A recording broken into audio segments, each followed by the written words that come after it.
Honourable members, let us pray.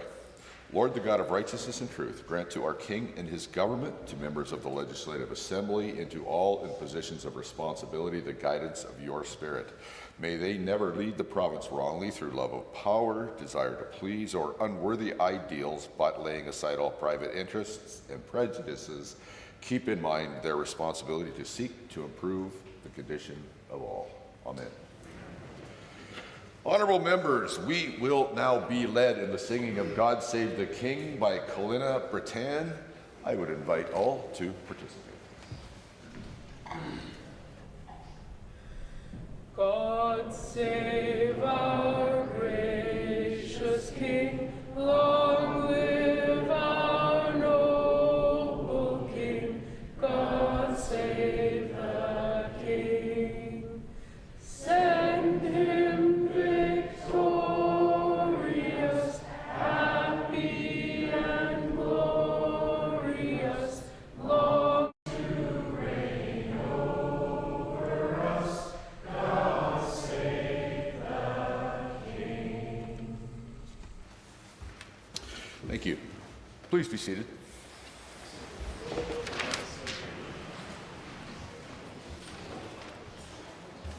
Introduction of visitors. Introduction of guests. We have the Honourable Member for Fort Saskatchewan, Vegreville. Thank you, Mr. Speaker. I rise today to introduce to you and through you the students, staff and parents from A.L. Horton School in Vegreville. They are joining us in the gallery today and we're pleased to have them observe the proceedings. Could you all please rise and receive the warm greetings of the Assembly?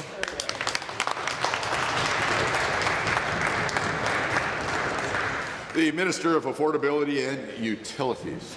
Thank you, Mr. Speaker. It is not often we get guests from Lethbridge, but I am happy to ask those from Lethbridge today to rise. Catherine Furukawa, the constituency manager for our federal MP in Lethbridge, and her daughters Ainsley and McKenna, as well as Rick Dempsey, her father, and Karen Stewart. I would ask that they would all rise and receive the traditional warm welcome of the Assembly.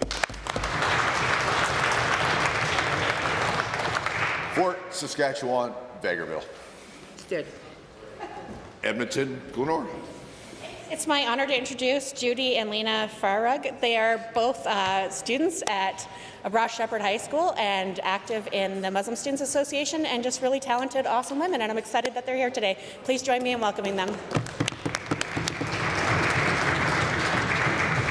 Are there more introductions? Seeing none.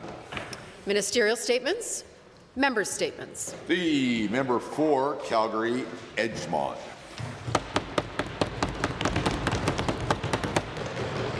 This weekend is Easter. For millions of Canadians with Christian beliefs and traditions, Easter is an important time. It's time for sitting with feelings of loss, sadness, represented by the crucifix and the sorrows of Good Friday. But it's also a time of brilliant joy and happiness at the profound wonder and the mystery of rebirth and the promise of a better future on Easter Sunday. And with the resurrection of Jesus Christ on that third day, the rock is rolled back, light shines in, and the darkness is gone. Hope is reborn. While not every Albertan celebrates Easter, this weekend is an important time for families to all come together to share our joys, our sorrows, and most importantly, our hopes for the year ahead. Whether it's around the dinner table, getting out in nature, or spending quiet time at church or in prayer. The Easter story is timeless. No matter the forces of persecution, fear, hatred, and division, hope will always remain, and better is always possible. A better future where we take care of each other and work together to build a better world. At a time where we see forces of division that seem stronger and even more empowered than ever, Easter reminds us that even if we're still in the depths of what feels like an endless Alberta winter, spring is coming, hope never dies, and we will always enjoy our green and pleasant land.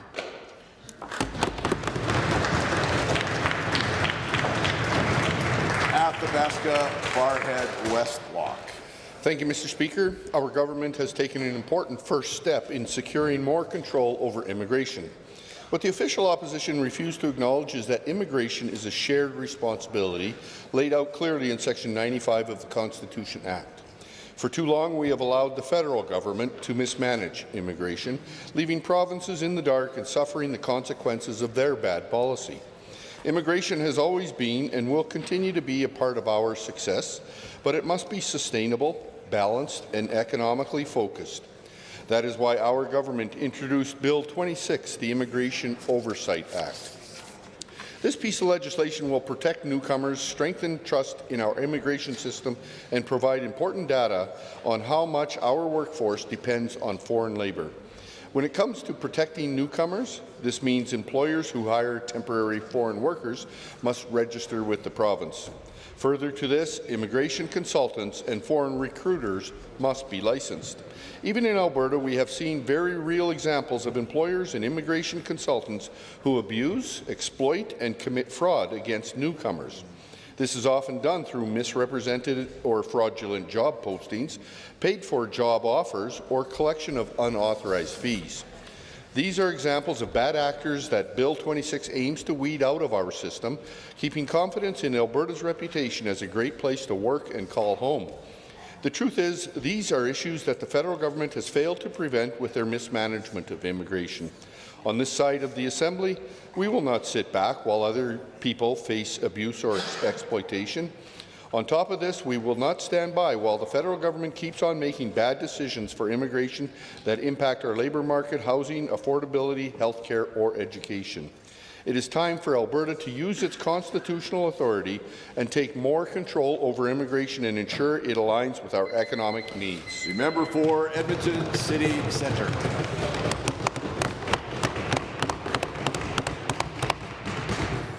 Gerrymander, an American term for when a government deliberately redraws electoral district boundaries to give themselves an unfair advantage in an election. In other words, stacking the deck, deliberately manipulating the vote. Unfortunately, as they have with so much of the worst of American politics, it seems the UCP are looking to bring it here. Last week, the Electoral Boundaries Commission presented their final report, part of the standard 8-year review and adjustment of provincial voting boundaries. They're supposed to be independent, with 2 members chosen by opposition and 2 by government. But like so many other public bodies under the UCP, it seems that independence was tainted. In the final report, 3 of the 5 members issued an election map very similar to the draft map they released in October, a map that had unanimous support. But the 2 UCP-appointed members of that commission surprised everyone by submitting their own radically different map that looks like it came straight out of UCP campaign headquarters. A map that carves up mid-sized cities like a pizza, attaching them to huge chunks of rural areas. A map designed to hand the next election to the UCP. Now, the majority of the commission, including the UCP's appointed chair, called that map, quote, an extreme change of approach, a clear infringement of the basic rules of fairness and due process that includes highly unusual boundaries and gives more power to rural areas at the cost of Albertans and cities. They object in the strongest terms, call it unconstitutional, and warn the legislature to reject it. But when the Justice Minister was asked about whether he'd consider adopting it, he'd say all options are on the table. All options, including blatant cheating, I guess, including forcing through an unconstitutional map that would rob Albertans of their vote, of fair and democratic representation in this House, a height of arrogance, entitlement, and corruption unreached by any government before them. Alberta, you need to watch this closely. You deserve a better government. We're ready to bring it, and you can't let the UCP take your choice away. The member for Red Deer South. Thank you, Mr. Speaker. Easter of Jesus Christ. For God so loved the world that he gave his only begotten Son, that whosoever believeth in him should not perish, but have everlasting life. Prior to doing the hardest thing that ever was done, Jesus said, "In the world you shall have tribulation, but be of good cheer, I have overcome the world." Jesus felt all that was good or bad, all the pain we would ever know. While his friends were asleep, he fought to keep his promise made long ago. The hardest thing that ever was done, the greatest pain that ever was known, the biggest battle that ever was won, this was done by Jesus. Whatever the questions or problems, the answer is always found in the life and teachings of Jesus Christ. Many ask, what is truth? Jesus said he is the way, the truth, and the life. We can trust in Christ without reservation. Mr. Speaker, we see tribulation all around us. We hurt and are hurt. Jesus can heal them all. There is always hope in Christ. Jesus said, "Come unto me, all ye that are labor and are heavy laden, and I will give you rest." Where can we turn for peace? Where is our solace? Who can understand? He, only one. Who shall separate us from the love of Christ? Shall tribulation or distress or persecution or peril or sword? Nay, neither death nor life, nor height nor depth shall be able to separate us from the love of God, which is in Christ Jesus our Lord. May the Spirit of Christ, the love of God, rest in our minds forever. Happy Easter. And for Edmonton, Beverly, Clairview. Thank you, Mr. Speaker.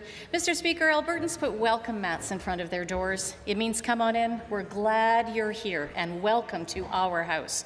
But now the UCP is pulling up the welcome mat from our public schools.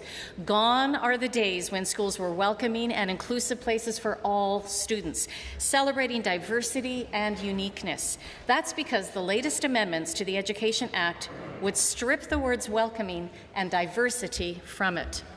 This government combed through that bill and pulled the word welcoming out 8 times, not satisfied with making our public schools less inviting, even as they function as important community hubs for many of our communities. Then they went through and chopped the word diversity out 5 times. Diversity is a strength.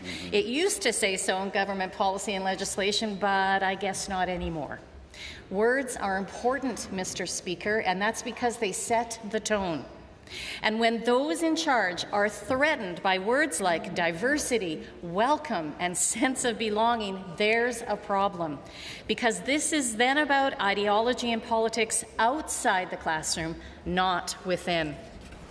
Instead of focusing on reducing class sizes, hiring teachers, and ensuring supports are there for all kids who need them, we get this distraction of a bill and a government intent on narrowing the frame so much there's room for only one worldview, the UCP's. And that's the point. Straight out of the authoritarian playbook, Mr. Speaker. But, Mr. Speaker, our kids deserve that welcome mat back. And I, for one, am extremely happy to let them know that they can expect it come the next election when it's the NDP in government and the UCP, not our kids, who will find themselves unwelcome.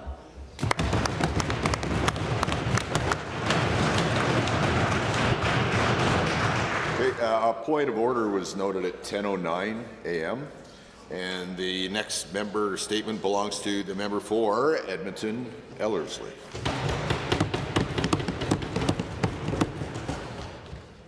Birinder Singh, 22-year-old, full of life, hope, and dreams. He chose Alberta because Alberta opened its arms with welcoming smile and future full of opportunity. He worked hard, completed his studies, and was saving for his visit to his family later this year. He has not had a chance to visit his family since he left home 3 years ago. Imagine your child leaving home to never come back. March 14 was his day off. He was en route to Banff with his friends, excited to see Rockies for the first time. A bullet came from passing vehicle and hit his neck. Birinder's blood drenched his seat, his eyes shut forever. He did not deserve to die. No one deserved to die like this. We might not know the detail of investigation, but what we know and feel every day is that anti-immigrant hate is rising. While his family is grieving, some racists are celebrating his death online. How can we let the monster of hate wander on our street, our communities, and in our cities? How can we let hate tear apart the place we call home? How can we let hate take innocent lives while we continue to be bystander? I can't be bystander, and nor should any member of this House be. Let us join hands and stand against hate. Let us counter hate with compassion, kindness, and empathy. No Birinder ever should come to Canada with hope and live in coffins.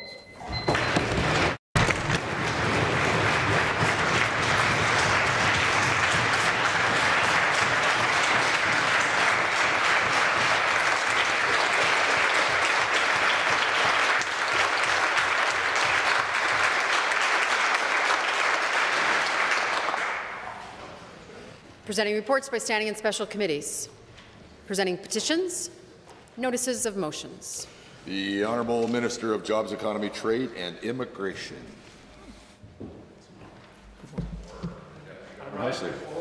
Bill 29, Health Statutes Amendment Act 2026, sponsored by the Minister of Primary and Preventative Health Services. Introduction of bills. The Honourable Minister of Municipal Affairs.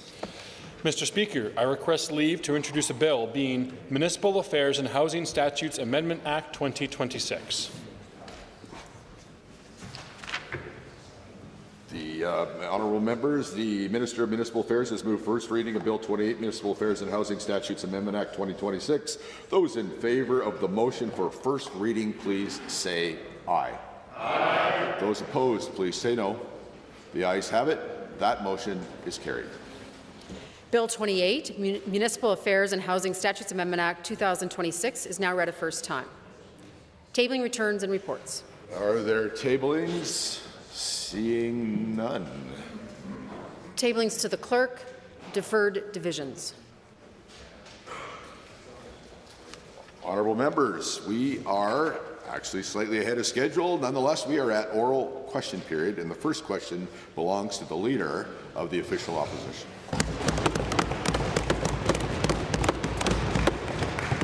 Thank you, Mr. Speaker, and a happy and blessed Easter to all. Now, the Premier's much-vaunted MOU blew a big deadline yesterday. When she first signed it, the Premier didn't talk a lot about how she had agreed to the largest carbon tax in Alberta's history and billions of dollars in subsidies to highly profitable oil companies. But that seems to be where she's stuck. So for once, the federal government appears to have kept up its end of the bargain, but the Premier and this government have not. So what is the Premier willing to give up to get a deal signed? The Honourable the Premier. Thank you, Mr. Speaker. Alberta has always had industrial pricing on carbon going back to 2007. And in fact, part of our agreement with the federal government was that it would escalate. When we realized that 170 by 2030 was unachievable, we put in the MOU that we would attain an effective price of $130. That's been very open and very public. It's actually lower than what the NDP were advocating for when they were supporting the former Prime Minister. And so we've managed to get a moderation, and we're just working on what the time frame will be and what the benchmarking will be, Mr. Speaker. Honourable member. But if everything is agreed to, why is there no deal? You know, the MOU has been called a pipe dream, not just by me, but by Pierre Poilievre. So where are we today, months later? The government has no proponent, no financing, no Indigenous participation, and critically, there is no route. And now there is no deal on carbon pricing or sequestration subsidies. So what exactly is the Premier planning on presenting to the Major Projects Office, given that there's nothing there, and what private proponent and Indigenous group will want to build this thing? Thank you, Mr. Speaker. I wish the member opposite would stop being so disingenuous. Story today, BC NDP orders a secret campaign to kill Alberta's planned new Northern Oil pipeline. We had at the conference last weekend the federal NDP saying exactly the same thing. No more pipeline being built. Keep oil and gas in the ground. Mr. Speaker, on this side of the chamber, we have been talking about doubling oil and gas production. We intend to double oil and gas production. There are multiple projects that are working their way to final investment decision. We will have a deal in place with the federal government, as well as a pipeline proposal in June. Honourable member. It's certainly true that this government's been talking a lot. What they haven't been doing is doing. 6 years, and not a single pipeline even gets to the beginning of the starting line. No preliminary work, nothing actually begun. And years later, we are now exactly where Rachel Notley left us. And at least she got a pipeline built. Yes. But last week, after much consultation with industry and Indigenous groups, we presented our plan. We showed pipelines that could get built and could get built quickly, instead of just talking. What is the Premier's preferred route? Premier. Thank you, Mr. Speaker. When you say we will do everything the UCP does, you're now a UCP voter, not an NDP voter, so welcome to the club. So, Mr. Speaker, I think the member should read the business section of the newspapers, and he will see that Enbridge is proposing a $400,000 expansion of their main line. We are just waiting on approvals from the U.S. Energy and Interior Secretaries. You will see that the federal government has agreed to expand 360,000 barrels on the Trans Mountain pipeline. You will also see that the South Bow and Bridger project is well underway on an open season, and we'll put our pipeline proposal in June. It's a lot of progress, Mr. Speaker. The second set of questions belongs to the Leader of the Official Opposition. It's an interesting definition of progress. Talk a lot, but get nothing actually built and nothing done. Now, the Premier has for many, many years called herself a libertarian. But now she's banning books like the comic book version of The Handmaid's Tale in 1984. She's banning pride flags in schools, though she won't admit that's what she's doing. And she's banning discussion of current affairs in classrooms. Her education minister actually said that teachers will be banned from talking about separatism even while there's a referendum going on. How does a teacher teach social studies if they can't talk about current events?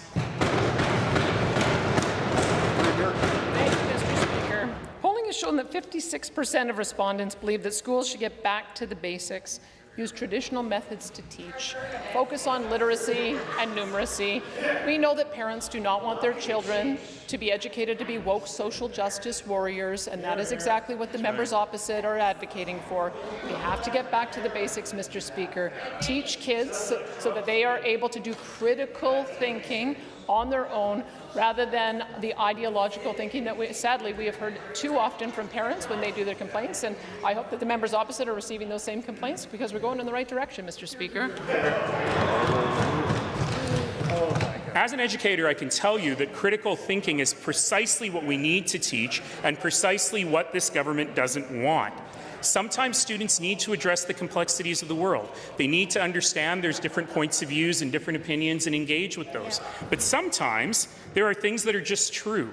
So if you're teaching about Stalin or Pol Pot or the Rwandan genocide or residential schools or slavery, how exactly is a teacher expected to stay neutral? What is the other side of these issues the Premier wants teachers to teach?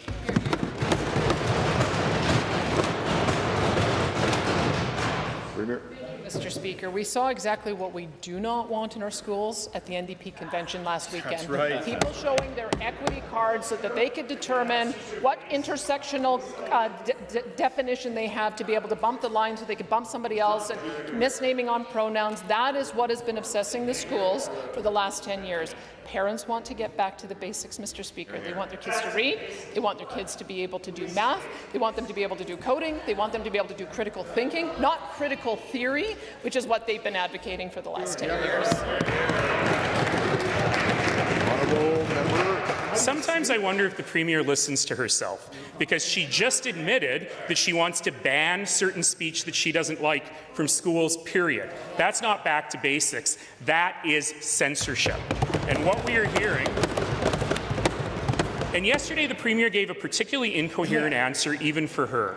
When she was asked why she wants to make schools less welcoming and less diverse, she talked about violence. There's only two conclusions to draw. She either believes gay kids and immigrant kids and kids with disabilities are violent, or other kids are triggered by them in their names. Which is it?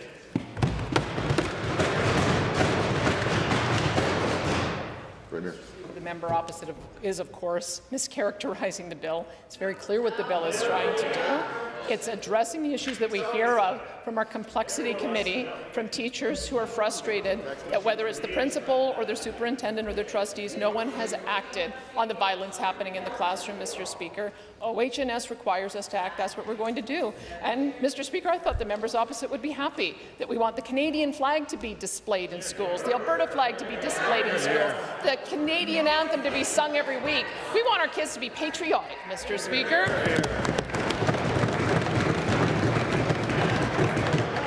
The Honourable Leader of the Opposition. And of course, When someone shows you who they are, believe them. And her separatist pals are not happy about that flag. But now the Premier claims that there was no political interference in her supposedly independent Boundary Commission report. And by pure coincidence, a bunch of her MLAs and a bunch of regular citizens showed maps the same as the minority report that were exactly the same. But oopsie, they have an Alberta government identifier on them. They were created by the government. So who created these maps, and how much taxpayer money was spent in interfering with the Independent Commission? Premier. Mr. Speaker, I'm sorry I have to keep on educating the member opposite about how this process works, but members of the Legislative Assembly are the ones who will debate and consider the motion and make the decision. This is not a decision of the government. It is not a decision of the Justice Minister. The Commission has put forward those recommendations. Everybody is digesting them, and in due course we'll have it come before the Assembly for debate. Honourable member. Of course, what we're talking about here is interference with the Commission, and the Premier didn't address that in her answer. But all of her answers on this have been at best confusing. She's correct. MLAs have to vote yes or no on the committee's recommendation. And through the entire modern era, every single government has adopted the independent committee's recommendation. But she's implying something else yesterday and in that answer. She's implying that MLAs will consider the recommendations, there is only one, and draw their own maps. Can she clarify what she really means? Premier. I said the same thing the multiple times I've been asked this question, Mr. Speaker. This is a decision of members of this Assembly. It will be debated by members of this Assembly. It is not a government decision. It is not a Justice Minister decision. We have all seen the report. We have an opportunity to be able to digest it over the course of the coming constituency break, and I look forward to it coming back to see how members of this Assembly will deal with it. I know people are excited, but let's, as long as I can hear the question and the answer, just tone it down some. The honourable member. You know, Mr. Speaker, sometimes you can just answer a question. You don't have to be so cloak and dagger about the whole thing. So let's be very clear. There is only one recommendation from this committee. There are not multiple recommendations. The minority report has no standing.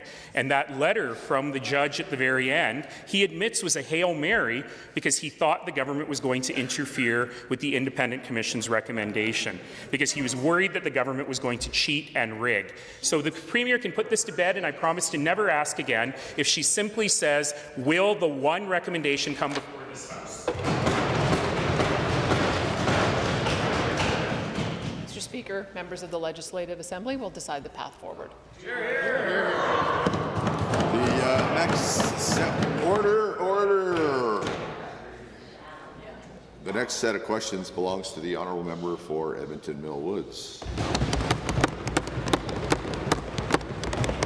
Mr. Speaker, Calgary's mayor yesterday said, quote, the UCP has hiked property taxes by 57% in 4 years. Their latest 21% increase represents about $339 more per household. Chestermere and Airdrie will pay even more than that, end quote. When people in Calgary, Chestermere and Airdrie and many other communities are struggling with the cost of living, why is the government hiking their share of property taxes by hundreds of dollars a year? The Honourable the Minister of Education and Childcare. Well, Mr. Speaker, a significant component of property taxes is, of course, the education property tax. And as it's clearly named, the education property tax goes towards supporting our education system. In fact, education property taxes pay for approximately 33% of the totality of our education expenses. Of course, we've had a significant influx of students in our province. We've added 80,000 students in 3 years. So that's put demand to build more schools and hire more teachers, Mr. Speaker. Honourable member. Mr. Speaker, costs are increasing on Albertans in many ways. Besides the UCP property tax hike, there's also the high cost of gasoline. This government has the tools to make the difference, but chooses to let Albertans' wallets take the hit. Drivers know the price at the pump has ballooned by more than 40 cents in just 1 month, so why won't the UCP use their legislation right now to cut the gas tax? Why keep it so expensive to live and work in Alberta? The Honourable Finance Minister. Mr. Speaker, proud of the fact that this government legislated our fuel tax relief program. This isn't something that we need to be reactive to. This is something that we need to be consistent about.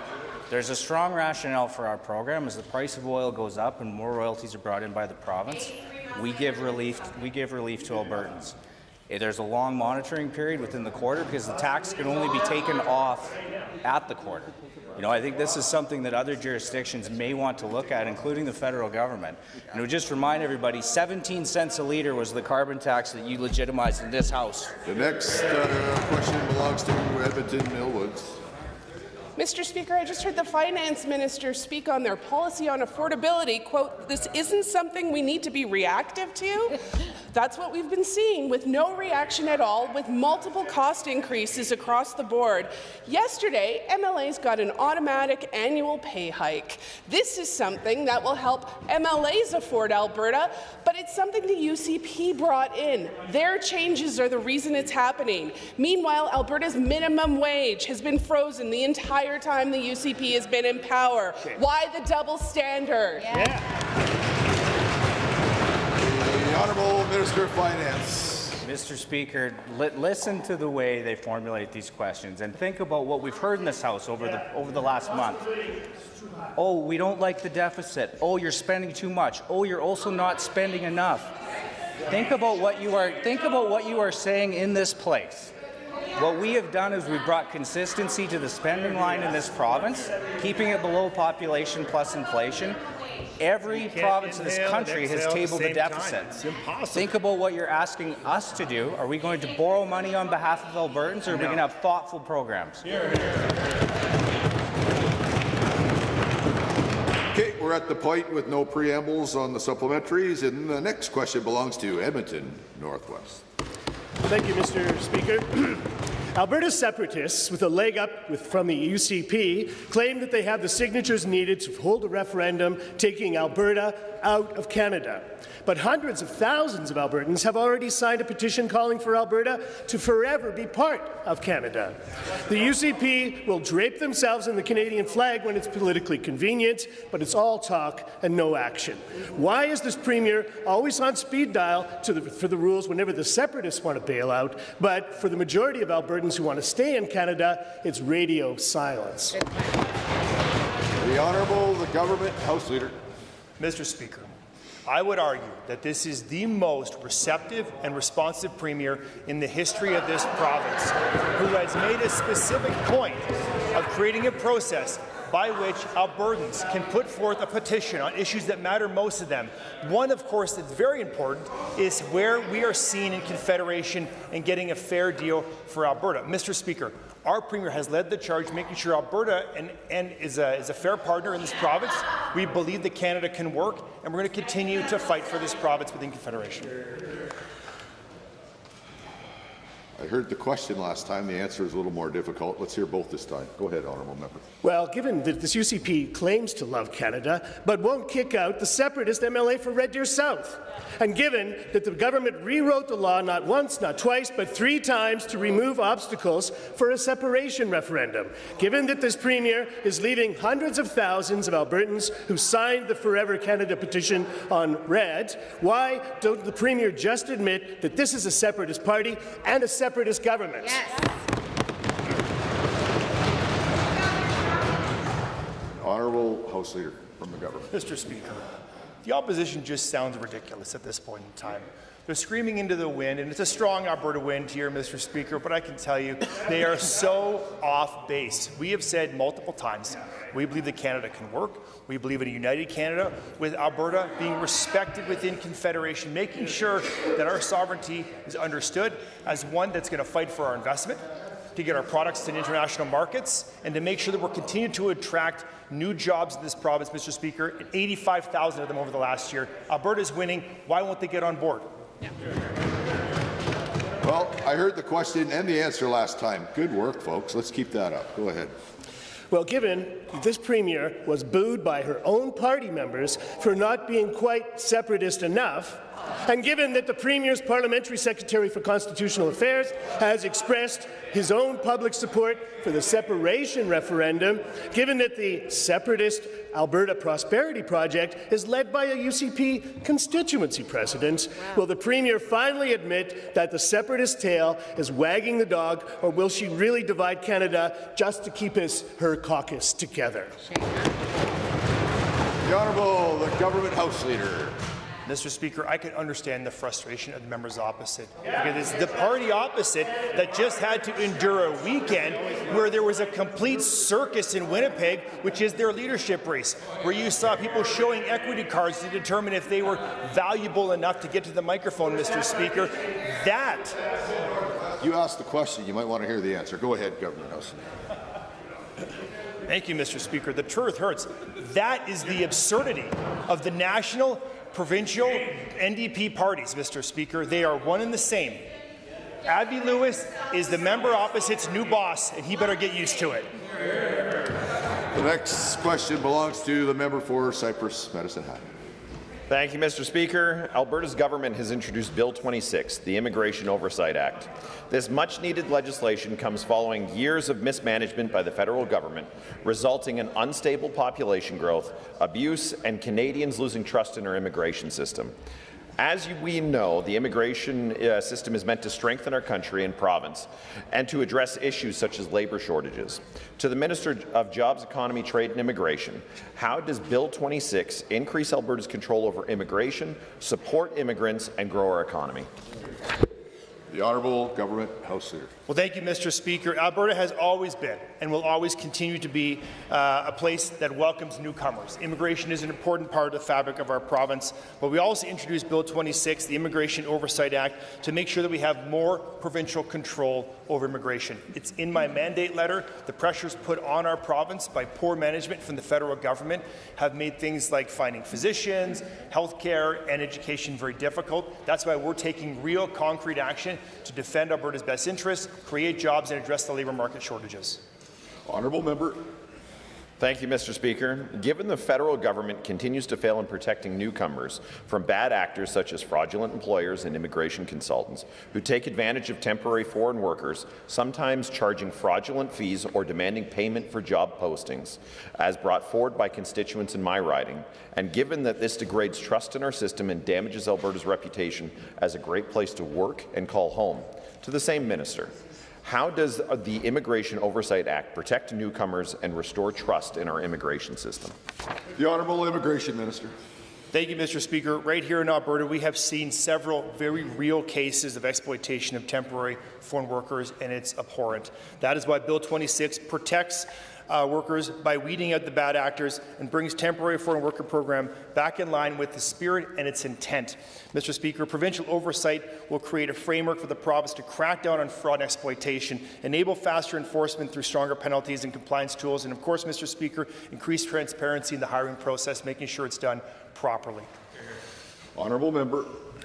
Thank you, Mr. Speaker. Given that in recent years we've seen the federal government massively expand immigration without consulting provinces, and given that this unchecked level of immigration has hurt provinces, increasing pressure on social services and labour markets, and given that the temporary foreign worker program is supposed to fill legitimate gaps in our labour market instead of taking away from entry-level jobs for Alberta's youth, to the same minister, how does Bill 26 help our immigration system become more economically focused while supporting youth and newcomers to Canada? Good question. The Immigration Minister.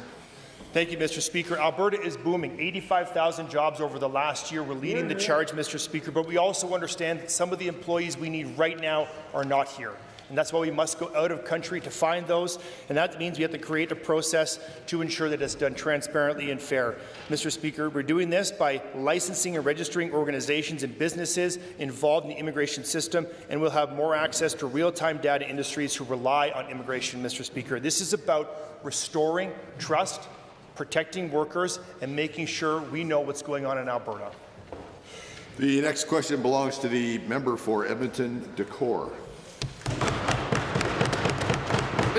Mr. Speaker, October last year, the Premier said, and I quote, "The UCB's public health guarantee means 1, when your family doctor asks you to get any kind of medical tests, and 2, if someone goes to a private clinic and that test identifies a life-threatening condition that had not been previously known by the same individual." This leaves out all preventative self-referral services, including cancer screening. To the Minister, is self-referral preventative services such as cancer screening guaranteed under the UCB's public health guarantee? Yes or no? The Honourable the Minister of Health. Thank you, Mr. Speaker. And yes, we will continue to do cancer screening. And in fact, we're going to be expanding our cancer screening because we want more people in Alberta to have that preventative measure being done, Mr. Speaker. When we talk about dual practice, it's really looking at making sure that people who currently go out of province and out of country can actually stay here in our province and get those services done, Mr. Speaker.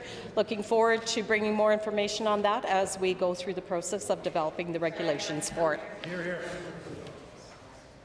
Honourable member.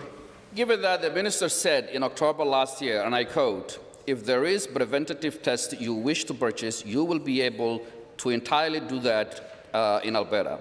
And supplemental health benefit plans will be able to ensure that," end quote. Given that most Albertans do not have such luxurious private coverage, why can't the Minister make it clear that Albertans will not have to pay out of pocket for self-referral cancer screening? The Honourable Minister of Health. No one has to pay out of pocket for self-referral cancer screening, period.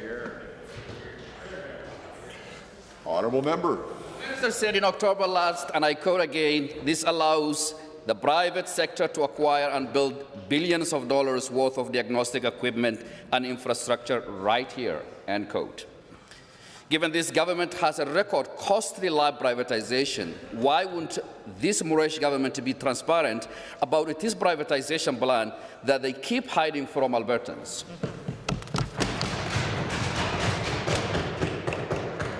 The Minister. Thank you, Mr. Speaker. No one is hiding anything. In fact, Mr. Speaker, I'll be bringing forward legislation to talk about diagnostics and self-referral. We have not had that legislation brought forward yet because we have been doing the engagement, Mr. Speaker. We're going to bring that forward. I'm not sure why the members opposite don't want the best for Albertans. We look at other jurisdictions around the world that have this ability for self-referral and for preventative health measures to be taken into a person's account. Mr. Speaker, I'm not sure why they don't want the best for Albertans.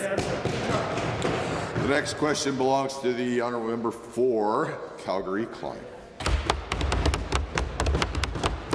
The Electoral Boundaries Commission was mandated to develop an electoral map that's fair through well-defined criteria and public input. That's one set of maps, unanimously supported by the Commission in the fall and now by the majority of that Commission. Anything short of accepting the majority report's maps is gerrymandering and will strip Albertans of their constitutional right to effective representation. Will the minister introduce the majority maps as required by the Act, or will he take a page out of the Republican playbook and draw his own? The Honourable the Minister of Justice. Mr. Speaker, the NDP never cease to amaze anybody in this chamber with their theatrics and their constant allegations. We've all received the report, Mr. Speaker, by you. Members of the Legislative Assembly will have the opportunity to review the report. There are 361 pages, Mr. Speaker, in that report. We're going to take the time to review it. As an Assembly, we're going to have the opportunity to debate it, discuss it, and move from there. That is not something that the government, nor the minister, nor the Premier do. It's a decision of the Legislative Assembly. Hear, hear. The Honourable Member for Calgary-Klein. Given that it is this minister... No, point of order was noted at 10:44. And you got your full 35 seconds coming up here. Given that it is this minister who gets to decide which map comes to the House for MLAs to vote on, and given that politicians should never get to choose their voters, it should be the other way around, and given that this government only loves so-called direct democracy when it's to prop up separatism and spread toxic rhetoric, will this government show Albertans the respect they deserve and implement the Commission's majority maps unaltered? The Honourable Minister. Mr. Speaker, the NDP continues to operate on a misunderstanding of how the process works. The reality is that the report was tabled by you, Mr. Speaker, for all members to review. That continues to be the process. We've all received the report. The task of this Assembly, not the government, not the minister, not the Premier, but the Assembly, is to debate, to make decisions on how things go forward. And once again, Mr. Speaker, we're not going to presuppose how the members of the Legislative Assembly will move forward. Honourable member. Given that not presenting the majority report would be unprecedented, that gerrymandering after months of public feedback and thorough analysis is an insult to Albertans and an attack on democracy, and given that Albertans will see through any attempt to override this independent process as a desperate power grab, and given that the Electoral Boundary Commission is independent to prevent political interference, serve communities, and not partisan agendas, can this government do the right thing and accept the majority report's recommended map as is, yes or no? Okay. Well, I'll just point out, as hopefully politely as I can, that you're asking the minister to assume what the Assembly is going to do, and that, of course, would be a point of privilege. Nonetheless, the Justice Minister can answer the question. Well, Mr. Speaker, on this side of the House, and you, in fact, do actually understand how this process works. This is an independent process. This is a task for the members of the Legislative Assembly to make decisions on. The member's question repeatedly is asking whether the minister would make decisions. That's not my job, Mr. Speaker. That's not my role. That is the role of the members of the Legislative Assembly. Let's have some respect for this Assembly and for the people of Alberta and give them the opportunity to debate this and give an opportunity for Albertans to hear that debate. Mr. Speaker, what they're asking is ridiculous. They don't understand the process. The next question belongs to Airdrie Cochran. Mr. Speaker, according to this government's budget, taxpayer-supported debt will rise from $82 billion to $137 billion in just 3 years, a $55 billion increase, or 67%. At the same time, debt servicing costs will jump by $2 billion to $4.9 billion annually, more than is spent on 21 of 26 government ministries. To the Minister of Finance, how does this government justify borrowing at this level, and does it include leveraging taxpayer dollars for your so-called Heritage Fund? The Honourable Minister of Finance and President of Treasury Board. Mr. Speaker, I think if you have a plan as ambitious as ours regarding the Heritage Fund, you need to understand a couple of things. Albertans need very carefully to follow the net position of the province. Just like, for example, the 4 deficits the member's opposite ran, they ran those while taking the retained earnings out of the Heritage Fund, leaving it at a measly $16 billion situation like we'd seen for many decades. We're leaving that in the fund to grow. So yes, debt servicing will increase, but we'll have to also watch the increases on the other side of the ledger. Hear, hear. Order. Honourable member. Given the only thing growing faster than spending is the size of government, and given employee compensation rose by nearly $7 billion since 2022, and given government employment has increased by more than 40,000 positions, with much of that growth in administration, not frontline services, and given the entire $9.4 billion deficit can be attributed to bureaucratic growth and overhead costs, to the minister, why is this government growing bureaucracy faster than the population it serves? The Honourable Minister of Finance. I would like to see where the members getting that takeaway from the statistics, because what I see is that we are growing the front line. This is about nurses, this is about teachers. Everybody can remember, the last year, the conversations that we've had in this House, trying to keep up to some pretty sustained population waves of 4.4, 3.5, 2.7. I think that's what I've seen. When you look at our public servants per 1,000 residents, we're slightly above Ontario, far below everyone else in the country. Hear, hear. Honourable member.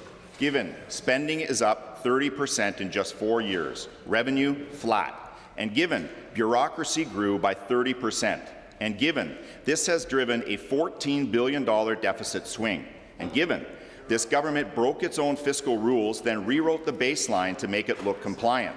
And given this is not about the price of oil, it's about choices. To the minister, this administration has zero discipline. If you rewrite the fiscal rules after every budget, what value do they have? The Honourable Minister of Finance. Mr. Speaker, I kind of appreciate that question. Not really the tone, but I kind of like the question. When fiscal rules fail in other jurisdictions, they're usually repealed completely. There is no jurisdiction that I'm aware of that has as volatile a revenue situation as Alberta. Ours are more complicated. We created these rules. I'm the last person that wanted to break them. We will move to amend them in the fall, specifically the size of the deficit rule, which we are breaking now. I would remind everyone, no province in the country has the upside potential of Alberta. The next question belongs to the member for Edmonton. Order! Trying to introduce Edmonton Manning here, and I can't hear myself. Go ahead, member.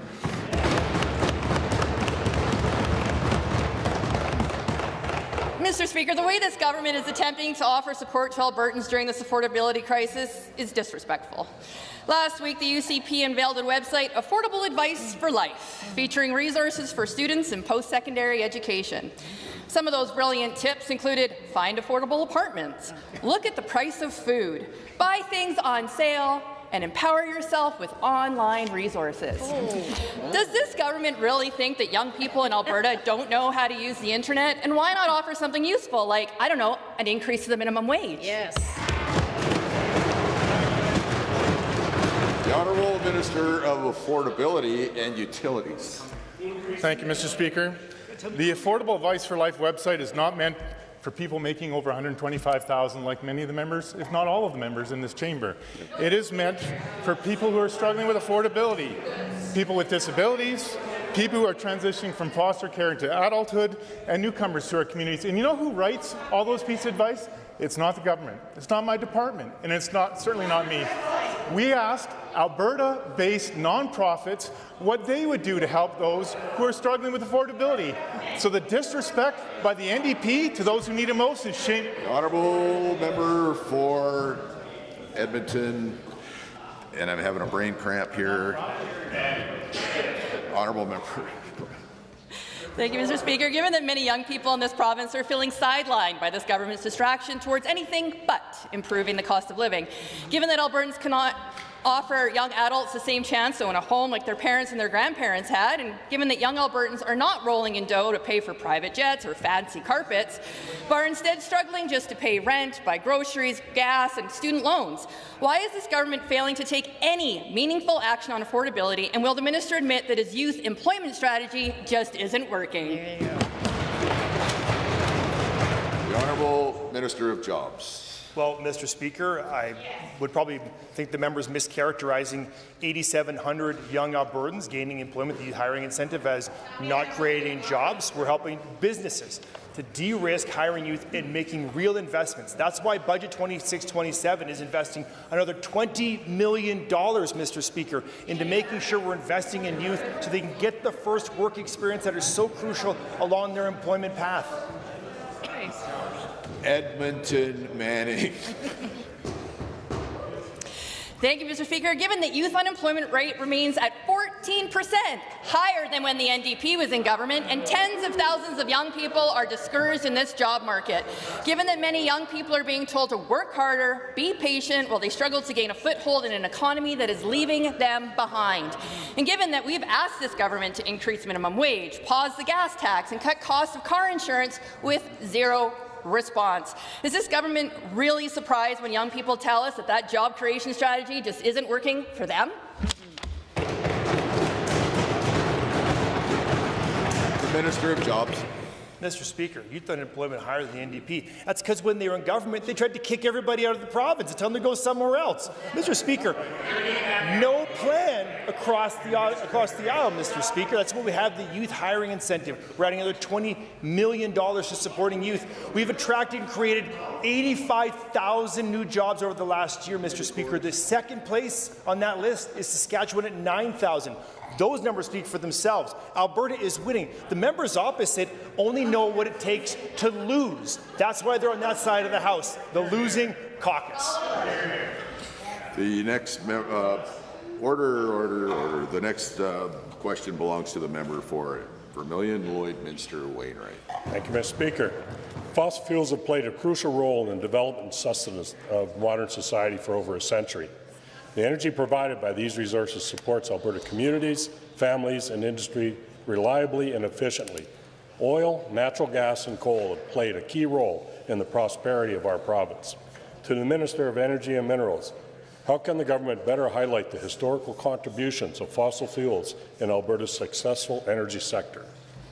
The Honourable Minister of Energy and Minerals. Well, first of all, by making sure the NDP never formed government in Alberta again, Mr. Speaker. We have what the world wants and needs. We have oil, we have lithium, we have natural gas, Mr. Speaker, some of the world's largest quantities. And right now, the global conflicts put Alberta's secure energy on the map, Mr. Speaker. We have what they need. They need it now. We need to provide it. And we would just ask the NDP to quit the blocking, quit the stopping, and join Alberta and Alberta's UCP and get our energy to market. Hear, hear. Hear, hear. Order. Honourable member. Thank you, Mr. Speaker. Given that countless hard-working Albertans are dependent on the jobs created by the fossil fuel industry, and given that engineers, tradespeople, geologists, and energy sector workers dedicate their expertise to keep our province running smoothly, and further given that their work keeps our homes warm, our power grid stable, and hospitals operational. To the same minister, what opportunities currently exist to bring attention to the valuable role of energy sector workers in maintaining essential services? The Honourable Minister. Mr. Speaker, while the No Development Party continues to say no to pipelines, we know that 161 new schools in Alberta are being developed because of oil and gas. We know that 5.8% increase in health care, spending for beds, spending for doctors, and spending for nurses wouldn't happen without our great natural resources. An 8.3% increase in assisted living and continuing care, Mr. Speaker, while the rest of Canada's population is declining and people are fleeing because of other governments like the NDP, ours is growing, Mr. Speaker. Public support for coastlines, majority of people in BC, majority of people in Quebec. Why won't the NDP join Alberta and join us developing our natural resources? The Honourable Member from Vermilion, Lloydminster. Mr. Speaker, given the importance of contributions of fossil fuels and the important work of people in the energy sector, and further given that there is value in understanding how energy systems work and using that understanding to inform future energy planning, could the minister please inform the House how a day such as a Fossil Fuel Appreciation Day could be a great opportunity to draw attention to the value of these resources to Albertans and to the province? The Minister of Energy and Minerals. I'd like to thank this hard-working member, Mr. Speaker. Hear, hear. Every day should be Fossil Fuel Appreciation Day, Mr. Speaker. Fossil fuels employ hundreds of thousands of Canadians, Albertans, make people's lives better, Mr. Speaker. It pays tens of thousands of dollars in royalties, plus over $1.7 billion in municipal taxes, Mr. Speaker. Our kids need to know this story, and this kind of day would make the difference so that we can bring kids up right to understand the truth, Mr. Speaker, not what the NDP tried to sell them. Hear, hear, hear. The next question belongs to the member for Calgary Northeast. Mr. Speaker, Alberta separatists are already claiming to have collected the signatures they needed to hold a referendum on pulling Alberta out of Canada. And this UCP government helped them every step of the way. Not once, not twice, but 3 times the UCP changed the rules of our democracy to help the separatists. Every time the separatists ask for help, the UCP answers. What's next for the separatist wish list, Minister, and when should they expect their next UCP handout? The Honourable Government House Leader. Mr. Speaker, I feel like I've heard this question before. The only thing this government's focused on is helping Alberta get ahead, which means attracting new investment to the province. We have ministers on the front bench who are out actively courting investment in this province. The Minister of Agriculture is spending a lot of his time doing that. I have done. The Premier is building these relationships, and as a result, we have seen real wins. For example, like P&H with a new $241 million flour milling facility right here in Alberta, Mr. Speaker. It's one of many investments here. Billions are coming to Alberta. Honourable member.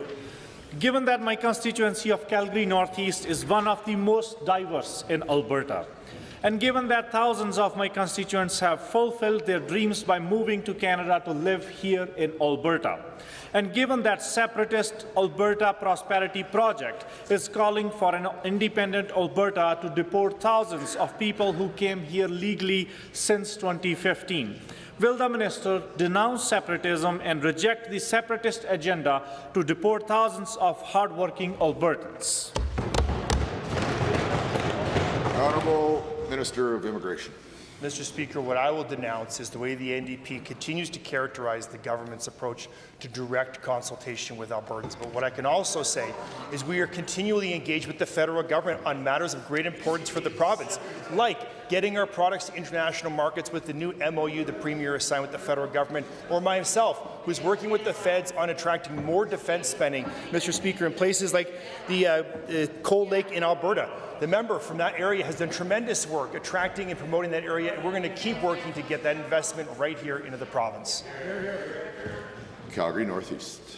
Given that the Alberta Prosperity Project is led by Mitch Sylvester, a UCP constituency president in good standing, he is calling for the deportation of more than 60,000 people after a separatist referendum. And given that UCP continues to stand by the separatist opinions from the member of the Red Deer South, how can my constituents and their families in Calgary Northeast trust that they are welcome here in Alberta if the UCP refuses to just denounce separatism? Yeah. Honourable Government House Leader. Mr. Speaker, the path the members opposite are on are just completely absurd. It's backwards. On this side of the House, we are continuing to attract investment here from Canada, making sure the federal government understands that we are an attractive place to set up shop and facilitate, for example, the four-wing Cold Lake base, Mr. Speaker, going to be the house of the new F-35s. Thank the member from that area for all his tireless work, attracting and promoting that area as a great place for investment. The members opposite should get on side. We're on Team Canada. Why won't they be on Team Canada and Team Alberta just like us?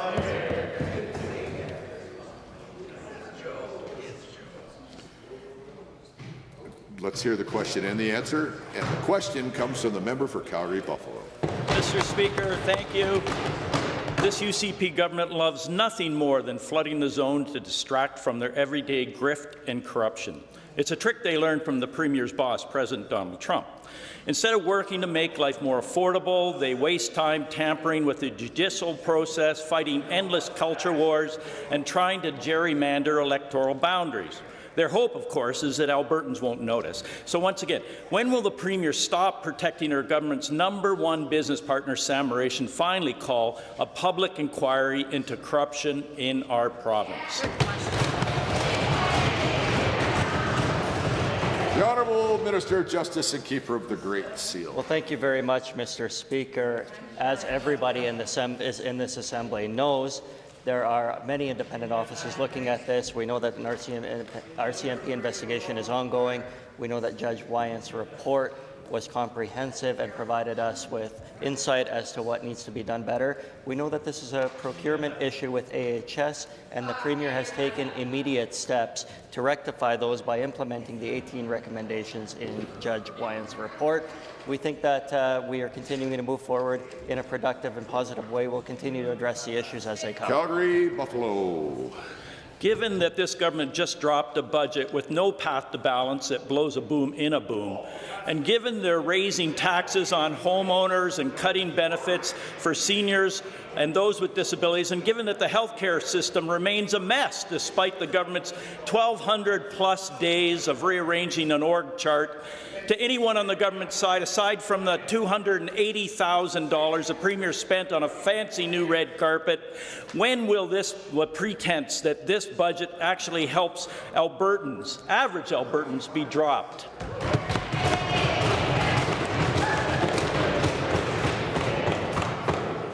Minister of Finance. Mr. Speaker, we have a $16.9 billion tax advantage in this province. There is many things that make Alberta the place to come, raise your family, set up a business. The minister's talked about the job creation. We need to manage this province in a disciplined way. So we need to manage our spending in the good years and bad, by staying under population growth plus inflation, by doing the right thing in the surplus years, investing in the Heritage Fund, and managing the deficits. That's how we'll get through this. A point of order is noted at 11:04 a.m. Calgary, Buffalo. Given that the Premier's taste for jet setting with Saudi princesses on private planes, staying in 7-star luxury hotels and receiving lavish gifts, and given that the free hockey tickets, the doling out of government jobs to relatives, multiple RCMP investigations, and the overwhelming stench of corruption attached to this government and their friend and associate Sam Raich, how can members of this government even go on pretending that they care about the needs of Albertans?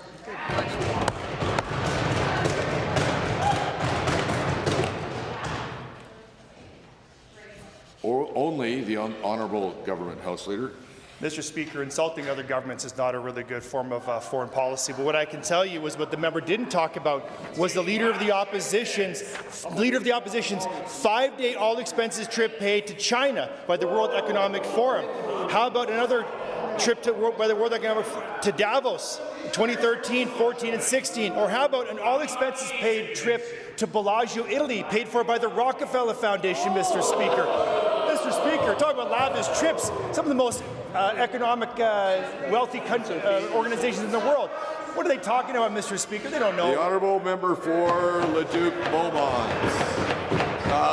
Government House Leader, you of all people know when the 35 seconds are up. Leduc-Beaumont. Well, thank you, Mr. Speaker.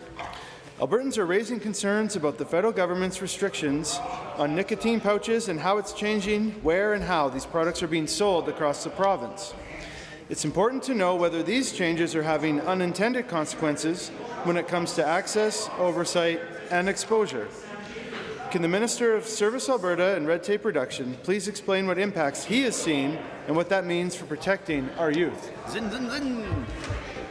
It's order.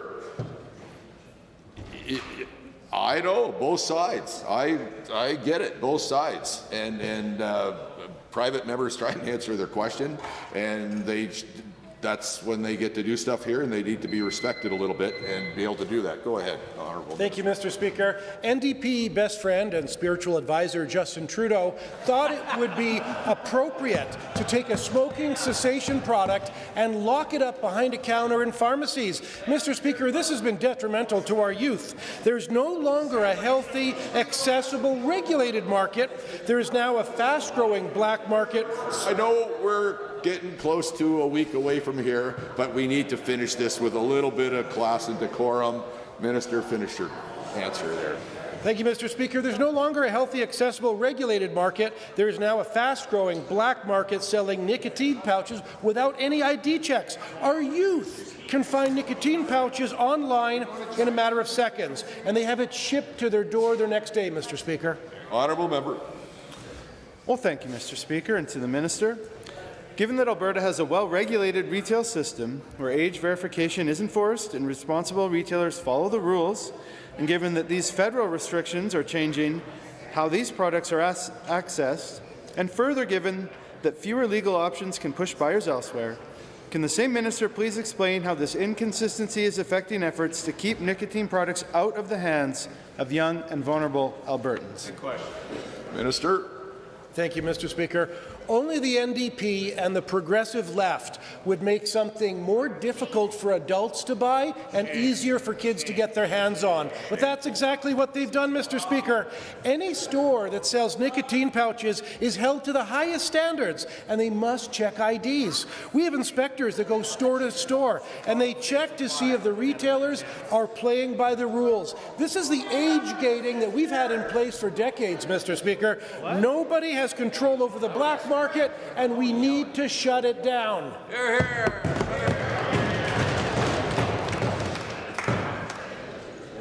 Lethbridge West. Sometimes I can hear one voice more than all the others. Honourable member. Oh, well, thank you, Mr. Speaker, and to the minister.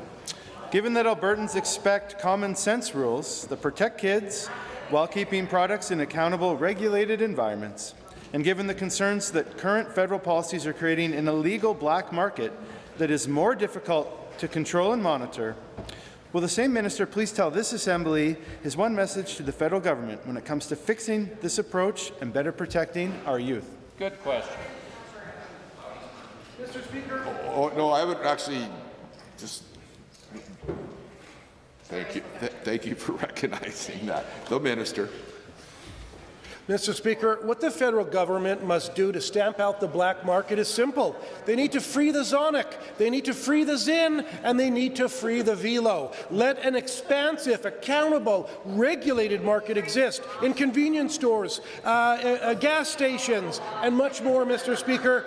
We have sales channels that are age-gated, that have worked for decades. Let's put them to use, Mr. Speaker. Let's protect our young people.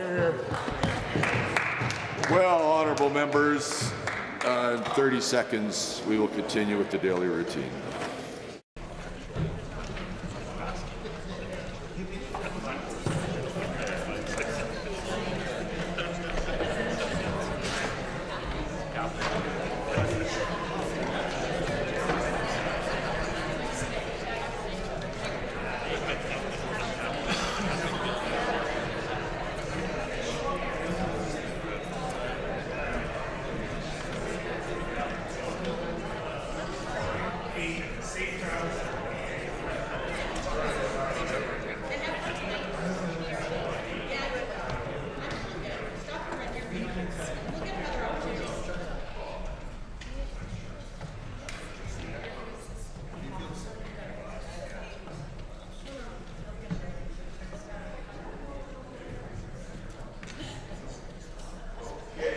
Takes us to points of order.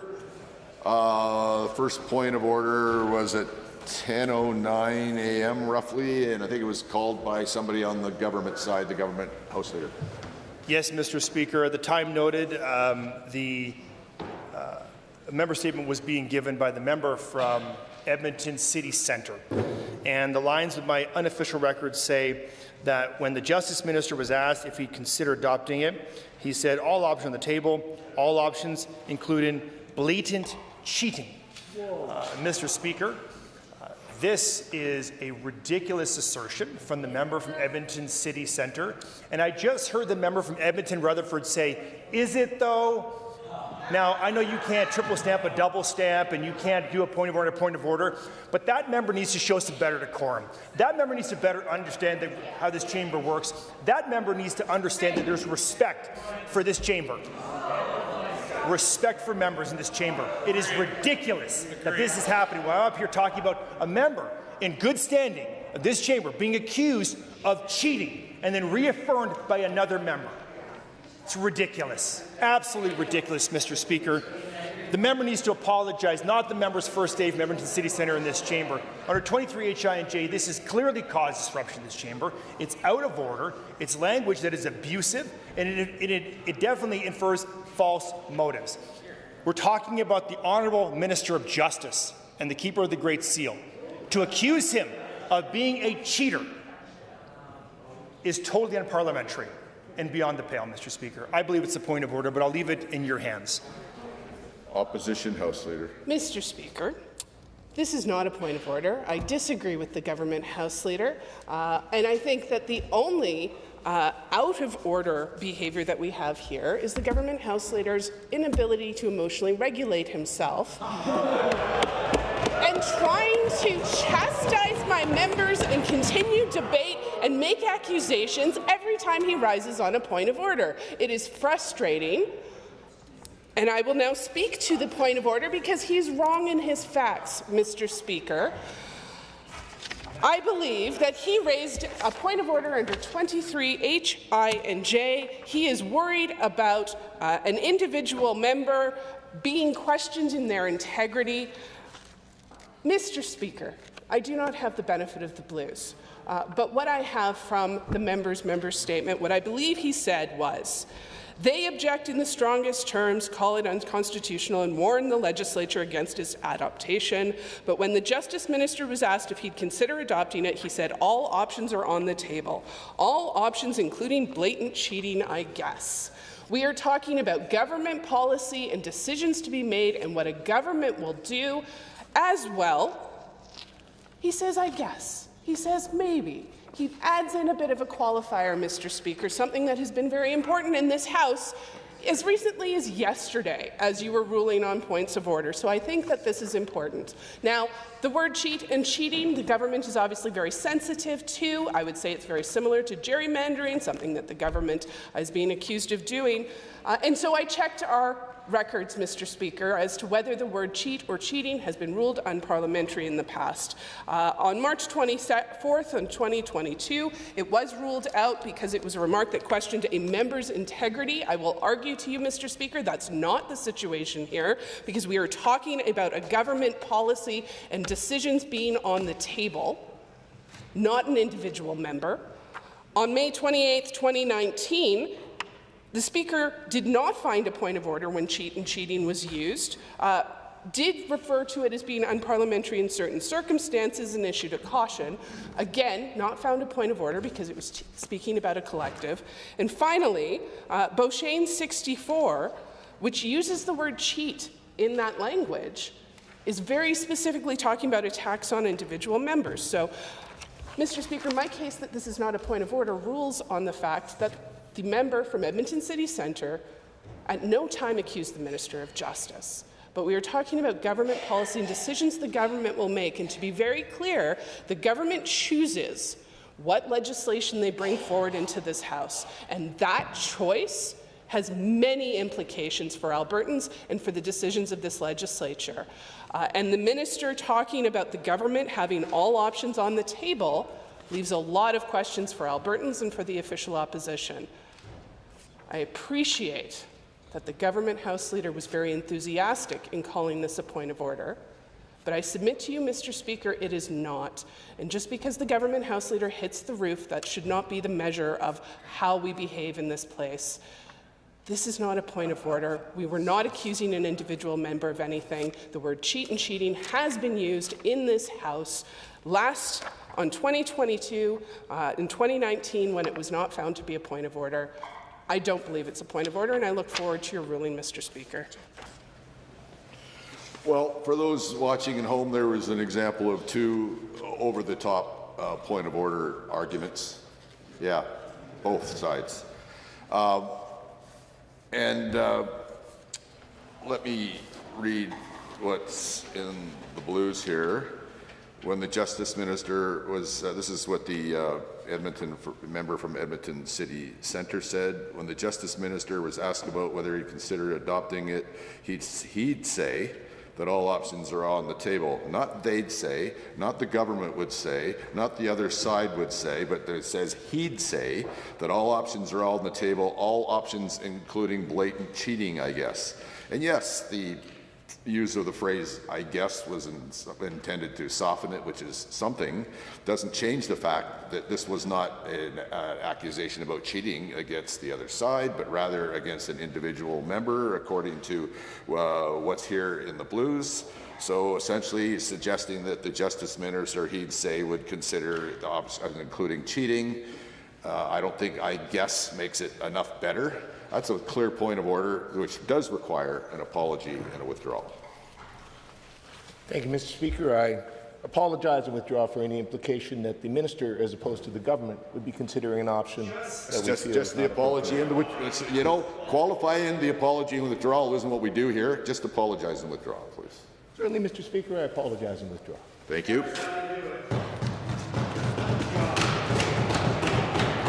Okay, second order. You know what? During this time is not part I enjoy, and it's because of bad behavior in the House, and more bad behavior while sorting out the previous bad behavior from either side is not appreciated and it's not helpful. The second point of order was called about 10:44 from the opposition side. I will withdraw that point of order, Mr. Speaker. That makes this matter dealt with. and concluded. Point of order at 11:04 or thereabouts from the government side. I have no idea what it is, so I'll just withdraw. Well,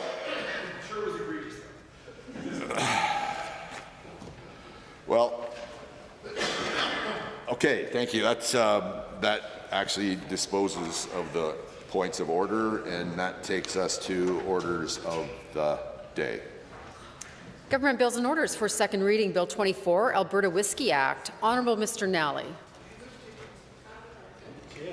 The Honourable Minister of Red Tape Reduction. Mr. Speaker, I rise to move second reading of Bill 24, the Alberta Whiskey Act. This bill reflects the strength, creativity, and success of Alberta's whiskey sector. But more importantly, it speaks to something bigger. This is about Alberta farmers. Now, I would be remiss if I didn't remind everyone in this chamber when the NDP were in government and they wanted to help out the agricultural industry. Do you remember what they wanted to do? They tried to unionize the family farm, Mr. Speaker. Didn't go very well. It's probably why they'll never win another seat in rural Alberta. But that's not what we're doing with the Alberta Whiskey Act, Mr. Speaker. We're promoting the world-class grains that our farmers produce. We are finding additional markets for our farmers who produce these incredible grains. But in addition to helping the farmers, this is about Alberta producers. It's about Alberta workers. It's about taking something that we grow here, something we make here, and making sure that it's recognized for what it is, world class. Mr. Speaker, Alberta whiskey is not new. For years, our distillers have been building something special. They've been innovating, winning awards, and producing whiskey that reflects the very best of this province, from our grains to our water to the people behind the bottle.